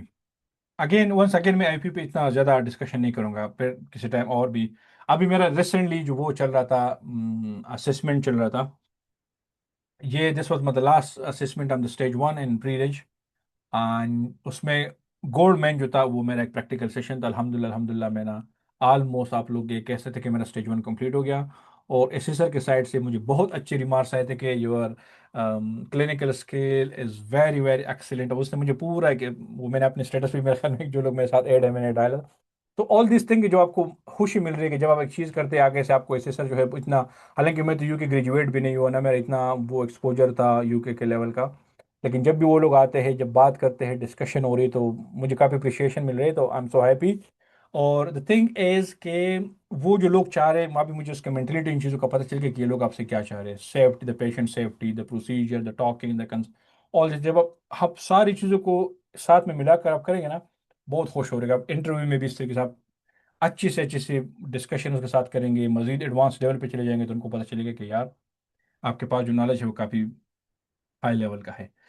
आईयूपी assessment सबसे, मैं सिर्फ इतना ही ऐड करूंगा कि Goldmann applanation tonometer is the best one, क्योंकि आपको पता है स्पेशली हमारे एयर पब जो है उधर के, उस पर तो बिल्कुल आप असिस्ट, इधर आपको पता है आप एक पेशेंट का, अगर आपने एयर पब पे आपका प्रेशर हाई आ गया, आपने हॉस्पिटल को रेफर किया, this is again one of the blunder. यहाँ पे यूके में जो नाइस गाइडलाइन है, मैं नीचे उसका टच भी दूंगा, नाइस गाइडलाइन जो नेशनल इंस्टीट्यूट ऑफ वो है हेल्थ का, वो उसका सिस्टम जो है, उसकी गाइडलाइन के मुताबिक अगर आपने पेशेंट को हॉस्पिटल में रेफर भी करने ग्लाकोमा के, तो उसका आपने फील्ड भी करना है, OCT, Goldmann, as an optometrist, आप ये सारी चीज़ें करेंगे। इसके बाद आपको डायग्नोज अगर मिल गया, प्रेशर मिल गया कि ये राइस है, तब आप हॉस्पिटल को रेफर करेंगे। द थिंग ये कि यहाँ पे हॉस्पिटल में बहुत ज़्यादा लोड आ रहा है, बहुत ज़्यादा बर्डन आ रहे हैं, तो वो कहते हैं कि आप हर एक पेशेंट को हमें रेफर ना करें अनटिल अनलेस जब आपने उसके गोल्डमैन टोनोमेट्री किया, उसका आपने असेसमेंट विजुअल फील्ड असेस किया, उसका आपने ओसीटी किया, उसका पूरा का पूरा बेस पे फिर आपने उसको एक अच्छा सा रेफरल लेटर देखना है कि this patient come to me with the complain of this is the Goldmann applanation tonometer, this is the IUP, the visual field defect suspecting this one, and OCT पे मुझे RNA में fail, और ये test नेट में whatever thing उसमें मुझे ये लग रहा है, and I am suspecting this is a glaucoma case, I am refer this with this and this kind of thing. तो वो जो ऑप्थेल्मोलॉजिस्ट का आपका रेफरल लेटर मिलेगा, तो उसमें क्लियर कट में हाँ यार ये तो है ग्लाकोमा का, तो आपने अपने रेफरेटर में सारी चीज़ों को मेंशन करना है, तो वो एक्सेप्ट करेगा, वो फिर पेशेंट को कॉल करेंगे कि जी हाँ we receive your referrer from the optometrist this is blah, और वो कुछ चाह रहे हैं कि आप हमको मजीद इन्वेस्टिगेट करें ग्लाकोमा के लिए, इन चीज़ों के लिए, तो फिर आप उसी टाइम आ जाइए, हमारे पास अपॉइंटमेंट अवेलेबल है। तो कहने का मकसद ये है कि ना कि द ह्यूज बर्डन आप लोग के ऊपर है। अगर कोई पाकिस्तान में समझने की कोशिश करेगा यार हमने ग्लाकोमा पे क्या किया, ये तो हमारे एक बहुत बड़ा वो चीज़ था। इवन स्लिटलेम की बात करते थे कुछ लोग जो है कि आपके स्लिटलेम के साथ काम नहीं है, पहले इधर आएंगे पता चल जाएगा। जो लोग ऑलरेडी यूके में है एन ऑप्टिकल असिस्टेंट काम कर रहे हैं, मेरे ख्याल में मैं जिसको जानता हूँ अभी साथ जो हमारे साथ, उनको पता होगा उसके ऑप्टोमेट्रिस्ट क्या कर रहे हैं। हर एक पेशेंट का डेस्क एनालिसिस, उसका सीडीआर रेशो, हर एक चीज़ को आप डॉक्यूमेंट करके आप अपना केस रिपोर्ट बनाएंगे। आपका पूरा केस रिपोर्ट एनएचएस के कंट्रोल में होता है, वो किसी भी टाइम आपका केस इंस्पेक्शन कर सकते, किसी कोई बंदा आपके केस ऊपर केस भी कर सकता है कि इस बंदे ने तो मुझे डायग्नोज में आया था, उसने मुझे कहा कि आपके आई हेल्थी थे, और later on I was diagnose by another optician optometrist that you have glaucoma, वो आपको सू करेगा कोर्ट में कि आपने मुझे मिस डायग्नोज किया। तो थिंक इज कि आपने हर चीज़ का बहुत अच्छी तरीके से ख्याल रखा, अपनी स्किल को अभी से डेवलप किया। ये जो माइंड सेट था कि यार हमारा काम रिफ्लेक्शन नहीं, भाई ये पता नहीं किसने वहाँ पे ये चीज़ को फीड किया था कि जैसे आप रिफ्लेक्शन करेंगे, और ये हमारा सब कुछ काम है, गोल्ड मैन आपका काम है, विजुअल फील्ड का एनालिसिस आपका काम है, ओसीटी का फाइंडिंग करना आपका काम है, सर्जरी के अलावा और कुछ मेडिकेशन के अलावा यहाँ पे आप एलर्जी को ट्रीट कर सकते हैं, बेसिक आप टीयर वगैरह बाकी बहुत सारी चीज़ें आप यहाँ पे कर सकते हैं, आप करेंगे उसको। एजाज भाई कुछ कह रहे हैं? मैं यही कहना चाह रहा था कि मतलब ये जो आप जो भी बात कर रहे हैं ना, ये बिल्कुल सही है। जो प्राइमरी हेल्थ केयर मॉडल है ना, अगर किसी ने पब्लिक हेल्थ किया हो, तो the exactly maximum of the burden जो है ना वो प्राइमरी हेल्थ केयर पे होना चाहिए। यहाँ ऐसा पे ही तो है। मतलब ये कंसेप्ट ही नहीं है। देखिए यहाँ पे ऑप्टोमेट्र जो है ना एक फिल्टर की तरह काम कर रहे हैं, जो लोग ऑलरेडी यूके में है उसको पता होगा कि आप जितने भी पेशेंट है ना, इवन रिटन डिटेचमेंट के, वो भी आपसे पास होंगे, आप उसको डायग्नोज करेंगे कि ये इसमें रिटन डिटेचमेंट है कि नहीं है। क्योंकि कोई सीधा हॉस्पिटल में नहीं जा सकता, हॉस्पिटल में इतने ज़्यादा बर्डन है, वो स्पेसिफिक लोगों को एक टाइम देखकर उसको बुला, ऐसे नहीं कि हमारे हैदराबाद में कम्प्लेक्स के बस 100 लोग आ जाए, 20 लोग आ जाए, वट एवर थिंग आप उसको, नहीं, हर एक प्रोफेसर के पास एक लिमिटेड टाइम होता है स्लॉट। आपने पेशेंट को स्क्रीन करके उसी कंडीशन के मुताबिक आपने रेफर करने हो सकता है किसी पेशेंट ऐसा होता है कि हम डायरेक्ट ऑप्थेल्मोलॉजिस्ट को कॉल करके और इस कंडीशन को एक्सप्लेन करें कि the patient present with the double onset the recent onset of diplopia and complaint this is I'm suspecting this thing I'm refer the same patient to you now right now। तो कुछ cases में हम सीधा उसको refer करते हैं अभी इसी वक्त। कुछ को हम कहते हैं समझ कि जैसे ग्लाकोमा वगैरह हो गया या स्पेशली उसकी मैं बात करूँ कैटरेक्ट की, तो हम उस पेशेंट को समझा रहे हैं कि this is not a sight threatening condition we will send you letter on. So एक रूटीन रूल होता है, एक इमरजेंसी रेफरल है जो सेम डे पे होगा, एक अर्जेंट विद इन वीक, एक रूटीन। रूटीन मीन किसी भी महीने 2 महीने आपको आराम से बुलाएंगे। So on the basis of condition आप भी एज ऑप्टोमेट्रिस्ट डिसीजन लेंगे कि उसको मैंने कितना क्विक रेफर करना है, या मैंने उसको जस्ट लेट सपोज अगर मेरे पास एक पेशेंट आ गया, उसका प्रीवियस ओसीटी मैंने कंपेयर किया आज की ओसीटी से और मुझे लग रहा है कि यार there is something wrong in the OCT, अभी मैं जाकर बताऊंगा कि हम किस तरह उसको असेस करते हैं। मैं उसको डायरेक्ट रेफर नहीं कर सकता, मैं उसको रखता हूँ कि आई विल चेक। यूजुअली हम 2 ईयर के बाद, हर 2 ईयर के बाद पेशेंट को बुला रहे हैं। So some time in some special cases मैं पेशेंट को बुला रहा हूँ कि I want to repeat your OCT after 1 year, not the whole examination, just the OCT to confirm this thing. अगर वो 1 ईयर के बाद वो आ गया, मुझे लग रहा है कि वाकई में अभी इसमें प्रोग्रेशन चल रहा है, सो दिस थिंग को मैं इस एविडेंस करके एक फाइल बना के मैं अपने ऑप्थेल्मोलॉजिस्ट को सेंड करूंगा कि I have seen this patient last year उसका ganglion cell का वैल्यू ये था, अभी ये है, and I'm thinking it is a progression, is a quick progression of the thing, and I'm suspecting something on the basis of these finding, I'm referring this patient to you for further investigation assessment। पूरा का पूरा burden जो है ना यहाँ पे N optometrist पे आ रहा है। और मजे की बात भी यार, ये होना भी चाहिए था कि आपने हर चीज पढ़ ली हुई है, आप क्यों इंप्लीमेंट नहीं कर रहे। सो जो लोग ऑलरेडी यूके में है उनको पता होगा, लेकिन जो नहीं है तो ये बात जो है ना माइंड से बिल्कुल निकालेंगे कि आप जाएंगे। Refraction is just one part of the thing. आपने हर चीज को इधर हाथ लगाने, आई में जितनी भी चीजें ना वो आप ही से पास होंगे। हाँ, हो सके उसको आप ट्रीट ना करें। जैसे एक्यूट कंजेस्टिव ग्लाइकोमा अगर मेरे पास आ गया, लेकिन मैंने असेस किया, मैंने उसको डायग्नोज किया और सीधा मैंने उसको रेफर किया, क्योंकि ऑप्टोमेट्रिस्ट एक इजी पॉइंट है लोगों के, ये कम्युनिटी पे, इसलिए हम सारे लोग बैठे हुए। हॉस्पिटल एक खास खास लोकेशन पे ही है, तो हर एक पेशेंट आपके पास क्विकली उसके रूम के साथ, ले सपोज ये एरिया लंदन के एरिया जो मैं जहाँ पे मैं रहता हूँ, इसके सराउंडिंग में जितने भी लोग हैं वो सारे के सारे हमारे क्लिनिक में आ रहे हैं। किसी का कोई फॉरेन बॉडी भी सीधा स्पेक्सेवर ये नियर बाई, किसी का even retinal detachment flashes and floater सीधा हमारे पास आएंगे, क्योंकि हॉस्पिटल को उनके एक्सेस नहीं है। फिर आप भी एज ऑप्टोमेट्रिस्ट उसको असेस करके सारी चीज़ें आगे फॉरवर्ड करेंगे। So this is very very important for you. Come to the IP. जब आपने प्रेशर सब कुछ मालूम किया, प्रेशर के साथ साथ very important thing central corneal thickness is very important. अब यहाँ पे हमारे पास जितना भी वो एयर पप है, वो 3 काम कर रहे हैं। एक तो वो ऑलरेडी आपका प्रेशर भी चेक करते हैं, साथ साथ में वो आपका ऑटोरेप भी करते हैं, और साथ साथ में वो आपका पिकोमेट्री रीडिंग जो है ना सेंट्रल कॉर्नियल थिकनेस। सो मैं इंशाल्लाह इंशाल्लाह कल तो मेरा बखैर again I am not going to clinic, Friday को जब मैं जाऊंगा मैं ना वहाँ पे एक स्लिप से आपको पिक्चर आप लोगों के साथ शेयर करूंगा कि जैसे वो स्लिप प्रिंट कर देते हैं ना, तो स्लिप के ऊपर आपका ऑटोरेप के नीचे प्रेशर, और प्रेशर के नीचे आपका सीसीटी, जो सेंट्रल कॉर्नियल थिकनेस होते हैं सीसीटी, वो मेंशन ऑलरेडी वो सॉफ्टवेयर ने किया हुआ है। और फिर उसने कैलकुलेट भी किया हुआ है। कैलकुलेट किस बेस पे किया हुआ है आपको सबको ये आइडिया है बेसिकली। और जिसको नहीं, हमजा ने क्वेश्चन किया तो हमजा फोकस हियर। आपकी सेंट्रल कॉर्नियल थिकनेस आपकी प्रेशर पे बहुत इंपॉर्टेंट रोल प्ले करता है। आसान में ज़्यादा डिटेल पे नहीं जाऊंगा कि ये किस बेस पे काम करे। आपको पता होगा कि जब गोल्डमैन का जो एप्लीनेशन टोनोमीटर का जो बेसिक है वो एम्बर इफेक्ट फार्मूले पे काम कर दे, कि उसमें वो 4 फैक्टर इन्वॉल्व होते हैं, ठीक है। कॉर्नियल रिजिडिटी और इलास्टिसिटी और आपका प्रेशर और कॉर्नियल थिकनेस वगैरह सारी चीज़ें। अगर किसी पेशेंट का कॉर्निया थिक है, थिक थिक का मतलब है कि वो अगर 550 माइक्रोमीटर से ज़्यादा है कि सेंट्रल कॉर्निया थिकनेस, तो उस रिजिडिटी की वजह से आपका प्रेशर फॉल्स जो मशीन रीड करते हैं वो थोड़ा सा आपको इंक्रीज मिलेगा, ज़्यादा मिलेगा।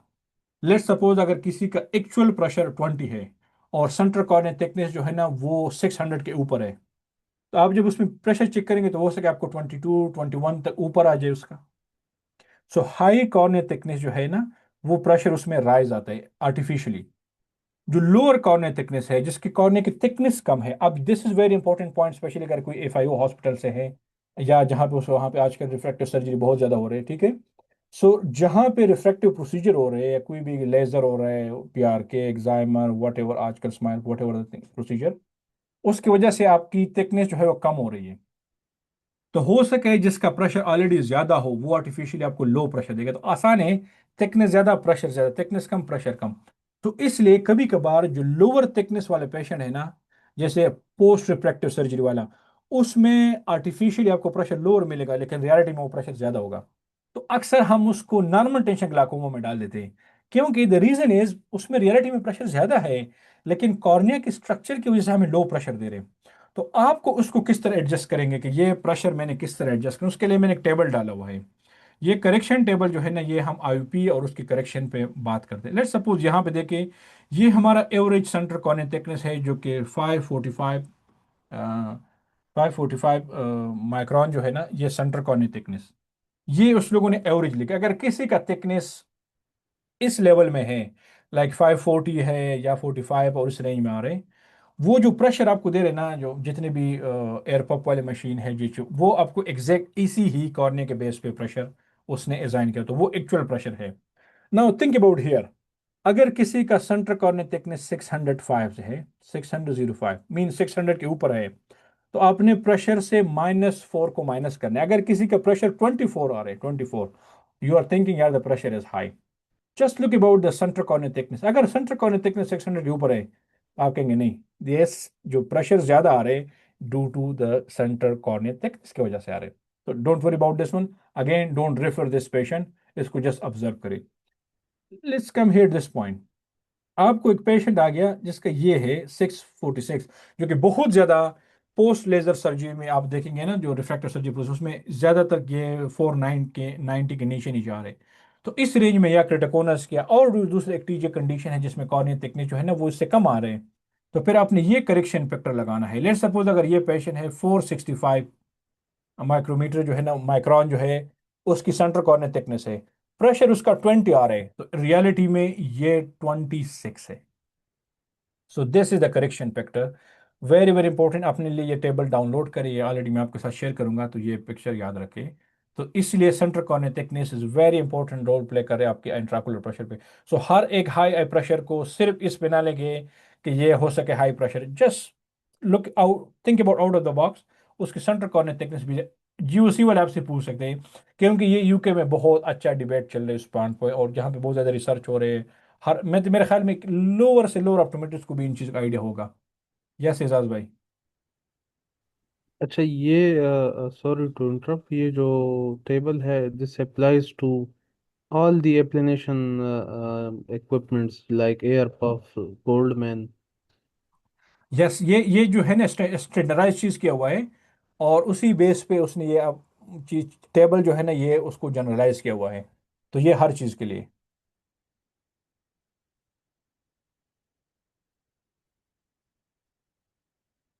ठीक हो गया। जी जी अजमत भाई। ओके, तो जी जी। आईयूपी आपने चेक कर दिया, पेशेंट आपको सस्पिशियस लग गया, आपने कहा यार let's check the IUP of this patient. अब आईयूपी जो है ना वो आपने हमेशा सेंट्रिक कॉर्निया थिकनेस के साथ कोरिलेट करना है। अगर कोई मुझसे ये पूछे कि हमारे पास जी पेकीमीटर नहीं है, हम उसको मुहैया नहीं कर सकते, अगर आपके पास गुड स्लिट लिम्ब स्किल है, तो मैं आपको ये बताऊंगा, अगर आप नॉर्मल अकॉर्निया को देखेंगे, जिसका आप वो देखेंगे क्या नाम है, ऑप्टिकल सेक्शन देखेंगे, तो एटलीस्ट आपको आइडिया हो जाएगा कि इस कॉर्निया इज रियली थिन और रियली थिक। लेकिन it's very hard for the beginner to find, कि उसको ये पता चले माइक्रोन के लेवल तक उसको पता चल जाएगा। लेकिन अगर हाँ बहुत ज़्यादा डिफरेंस है तो उसको पता होना चाहिए। यानी अगर आपके पास ये नहीं आइडिया, तो आपके पास होनी चाहिए कि ये सेंटर कॉर्निया थिकनेस ये चीज़ें हैं। अब आज let's check the interior chamber examination. Interior chamber आपको सबको पता है, और मैं उसकी डिटेल पे आगे नहीं जाऊंगा, बहुत इनाटमी है। और मेरे ख्याल में आपको पता है, मेरे यूट्यूब में सबसे फर्स्ट वीडियो मैंने हैंड पेन से डाला हुआ है, वो मैंने एक्वस ह्यूमर ड्रेनेज पे डाला था, तकरीबन मैं फिफ्थ लास्ट ईयर में था एजाज भाई। जब मैं पीकू के लास्ट ईयर में था, तो मैंने इस पे एक सर प्रेजेंटेशन। मैंने मोबाइल होल्ड किया था उस वीडियो में, एग्जैक्टली, मैंने और अब्दुलरहमान ने। अब्दुलरहमान, और अब्दुलरहमान अब मेरे ख्याल में है नहीं, हमजा रूम में था। और मेरे ख्याल में सबसे पहले उन लोगों ने मेरे लिए फ़ोन पकड़ा हुआ था, हमजा ने, और मैं पेपर पे वो एक एक्वस ह्यूमर ड्रेनेज ड्रा कर था, यूट्यूब पे अभी भी पड़ा हुआ है। तो दिस वाज सर माय, सबसे पहले वीडियो थी और ट्रेबेकुलर मशवर फुल हाँ। डिटेल में उसमें है। उस वीडियो में मैंने नोट किया था वो काफी मोबाइल हिल रहा था। हमजा यार क्या आ, करते हो? तो my cameraman was not good at that time. Sorry for that. तो ये कहने का मकसद है कि जब उसमें मेरे ख्याल में फोर्थ ईयर में था, तो तब उस मैंने ये वीडियो उस पर डाला हुआ था। उसमें मैंने ट्रेबेकुलर मेशर को बहुत डिटेल से एक्सप्लेन किया था। इवन मैं तो स्टूडेंट था उस वक्त भी, लेकिन मेरा बहुत नॉलेज था उस चीज़ पे कि ट्रेबेकुलर मेशर, उसकी जो 4 टाइप्स थे, क्रिबरी फॉर्म और जिक्स, सारी चीज़ें। कहने का मकसद है कि ये ट्रिबिकुलर मेशर आपका पूरा ग्लाकोमा में रोल प्ले करते हैं कि एक्वस ह्यूमर बन रहे, इधर से प्यूपल के जरिए से इधर से बाहर निकल रहे केनाल ऑप्शन में, ये चीज़ें। अब बेसिकली स्लिट लेब में हम ये एग्जामिनेशन करते हैं कि जो interior surface of the iris है और back surface of the cornea, ये जो एंगल है ना, जिसको हम इरिडो कॉर्नियल एंगल कहते हैं, irido mean iris, cornea mean cornea, कि इसका जो एंगल है ये हम चेक करते हैं क्लिनिकली। आप स्लिट लिम्ब से आप, मैं आपको इंटरेस्टिंग चीज़ और बताऊंगा, हर एक पेशेंट पे साथ को आइडिया होगा, मेरे हर एक पेशेंट की आप डिटेल देखेंगे ना, तो मैंने जो इंटीरियर चेंबर वाला एरिया है ना, उसमें मैंने VH लिखा है, वेन हेरिक, और ग्रेड 4, ग्रेड 3, 2, 1, मैंने हर एक पेशेंट में, again this is the NHS criteria, आपने हर एक में लिखना है। तो किस तरह आप फाइंड करेंगे कि ये एंगल क्लोज है, ये ब्लॉक है, उसकी ग्रेडिंग क्या है। सो ये मैं आपको इधर ही समझाने की कोशिश करूँ। ये आप स्लिट लैम्प से एक टेक्निक करेंगे जिसका नाम है वेन हेरिक टेक्निक। अब वेन हेरिक टेक्निक बेसिकली हम स्लिट लैम्प से करते हैं। आपने इल्यूमिनेशन जो है, इल्यूमिनेशन सिस्टम को सीधा करना है, और आपकी जो, सॉरी, वीविंग सिस्टम जो माइक्रोस्कोप है सीधा रखेंगे, और जो आपकी इल्यूमिनेशन है वो आपने 60 डिग्री पे साइड पे लेकर अलाइन करना है, और थोड़ा सा ऑप्टिकल सेक्शन आपने बनाना है, कि मीन बिल्कुल नैरो स्लिट आपने बनाना है, और स्लिट को आपने बिल्कुल 60 डिग्री पे लेकर जाना है, और ऐसे लेकर जाए कि आपकी एक लाइट जो है वो आपके आयरस पे आ जाए, दूसरा आपके कॉर्निया के आज ऊपर आ जाए। कि लेट सपोज यहाँ पे आप देख रहे हैं कि आपकी एक लाइट जो है ना, वो आप स्लेट को ऐसे रोटेट रहे हो, तो एक स्लेट आपका आयरस पे बनेगा बिल्कुल साइड पे लिम्बल के एरिया पे, और एक आपके कॉर्निया के ऊपर बनेगा। और ये जो एरिया है ना बिटवीन आपकी जो रिफ्लेक्स है सरफेस ऑफ द आयरस और कॉर्निया के बैक साइड पे, इस एरिया को बेसिकली आप एनालाइज करते हैं। अगर ये एरिया आपकी इस कॉर्निया की जो थिकनेस है इससे डबल है, या इसके सिमिलर है, या इससे डबल है, तो ओपन एंगल। आप यहाँ पे देखें ना, ये कितना बड़ा एरिया है, आप कॉर्नियल थिकनेस देखें, so we are comparing the corneal thickness with this dark area. और ये डार्क एरिया जो है ना, basically this is the surface of the iris and ये कॉर्निया। तो इस एंगल के बीच में जो डार्क एरिया है ना, बेसिकली हम इसको असेस करें। अगर ये डार्क एरिया आपकी कॉर्निया थिकनेस से ज्यादा या उसका डबल है, तो हम कहते हैं when here grade 4 mean open angle, कोई ग्लाकोमा के चांसेस नहीं है बहुत आसानी से। हाँ, this is very important is, अगर आपने एक नैरो एंगल पेशेंट में उसको मेड्रासिल डाल दिया, मेड्राटिक ड्रग डाल दिया, प्यूपल डायलेट किया, और उसको लेटर ऑन ग्लाकोमा डेवलप हो गया, कंजेस्टिव ग्लाकोमा डेवलप हो गया, और कोई एग्जाम में वो NHS वाला बंदा आ गया, उसने आपके फाइल में देखा आपने वेनहेरिक नहीं लिखा, इट मीन कि उसका पेशेंट का एंगल बहुत नैरो था। और नैरो आपको पता है कि जब आपका ग्रेड 2 और ग्रेड 1 लेवल का नैरोइंग हो, उसमें आप मेड्राटिक डाल नहीं डाल सकते, या बहुत कॉन्शियसली आप डालेंगे और उसको क्लोजली आप ऑब्जर्व करेंगे। अगर आपने ये मिस्टेक कर दिया एग्जामिनेशन के दौरान, उस पेशेंट को खुदा न खास्ता ऐसा कोई मसला आ गया, और आपने उसको इंस्ट्रक्ट नहीं किया, प्रॉपर अप्रोप्रिएट नहीं किया, उसका कोई नुकसान हो गया, तो आपके ऊपर पूरा केस आएगा। ठीक है। सो अभी सेकंड, थर्ड में देखें, थर्ड में भी ये ऑलमोस्ट उसकी इक्वल होगा। सेकंड में ये है कि ना, कि ये थिकनेस जो है ना, ये कार्निया की जो थिकनेस है उससे कम है, वट एवर द कम। लेकिन आपको आप देखें ना, ये आप देखिए कॉर्निया थिकनेस इधर है और ये इससे कम है। अगर आपका ये एंगल कॉर्निया के थिकनेस से कम है, तो ये आपका ग्रेड 2 हो गया। और अगर वो इससे भी मजीद कम है, उसके हाफ के बराबर है, ग्रेड 1।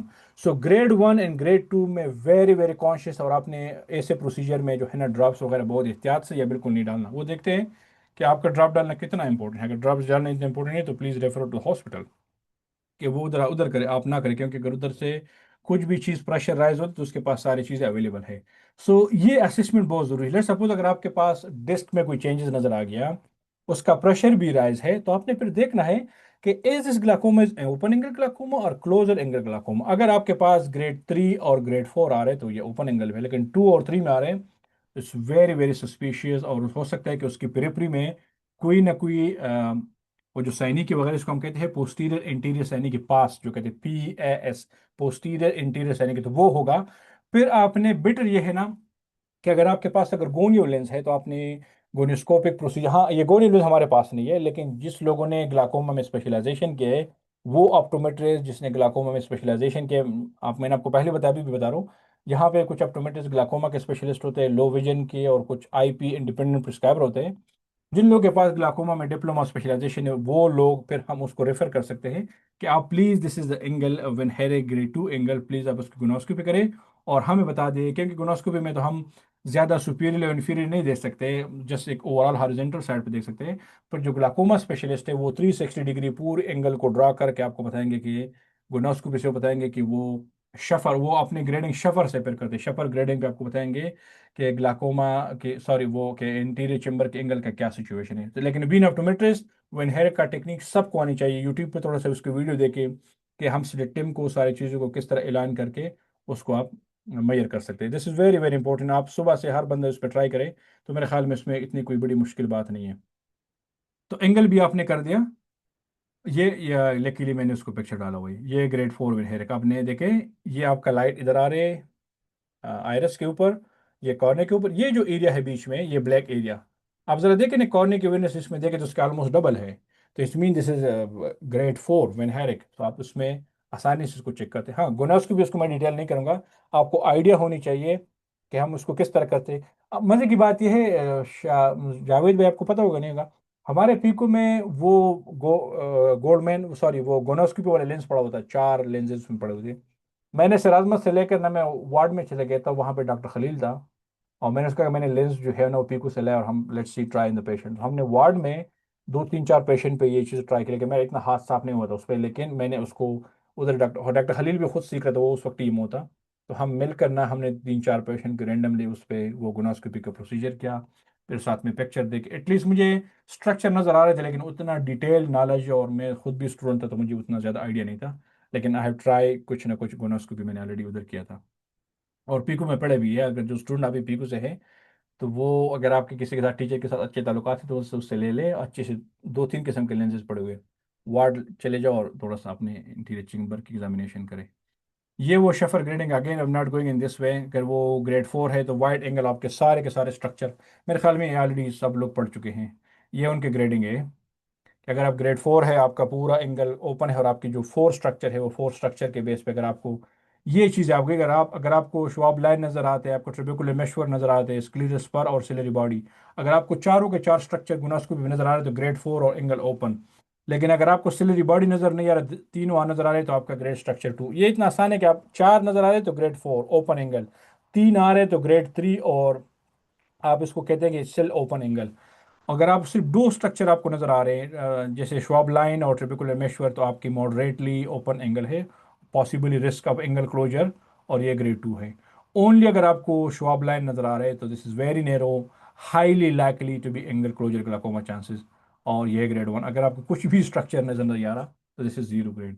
ये गुनास्कोपी का प्रोसीजर है, आप किस तरीके से गुनास्कोपी करते हैं। मेरा इंपॉर्टेंट और फेवरेट टॉपिक अभी से स्टार्ट हो रहा है, पता नहीं हमने कितना टाइम लगा जिस पे, ये विजुअल फील्ड है और ओसीटी, जो कि बहुत बहुत ज़्यादा कॉमन है।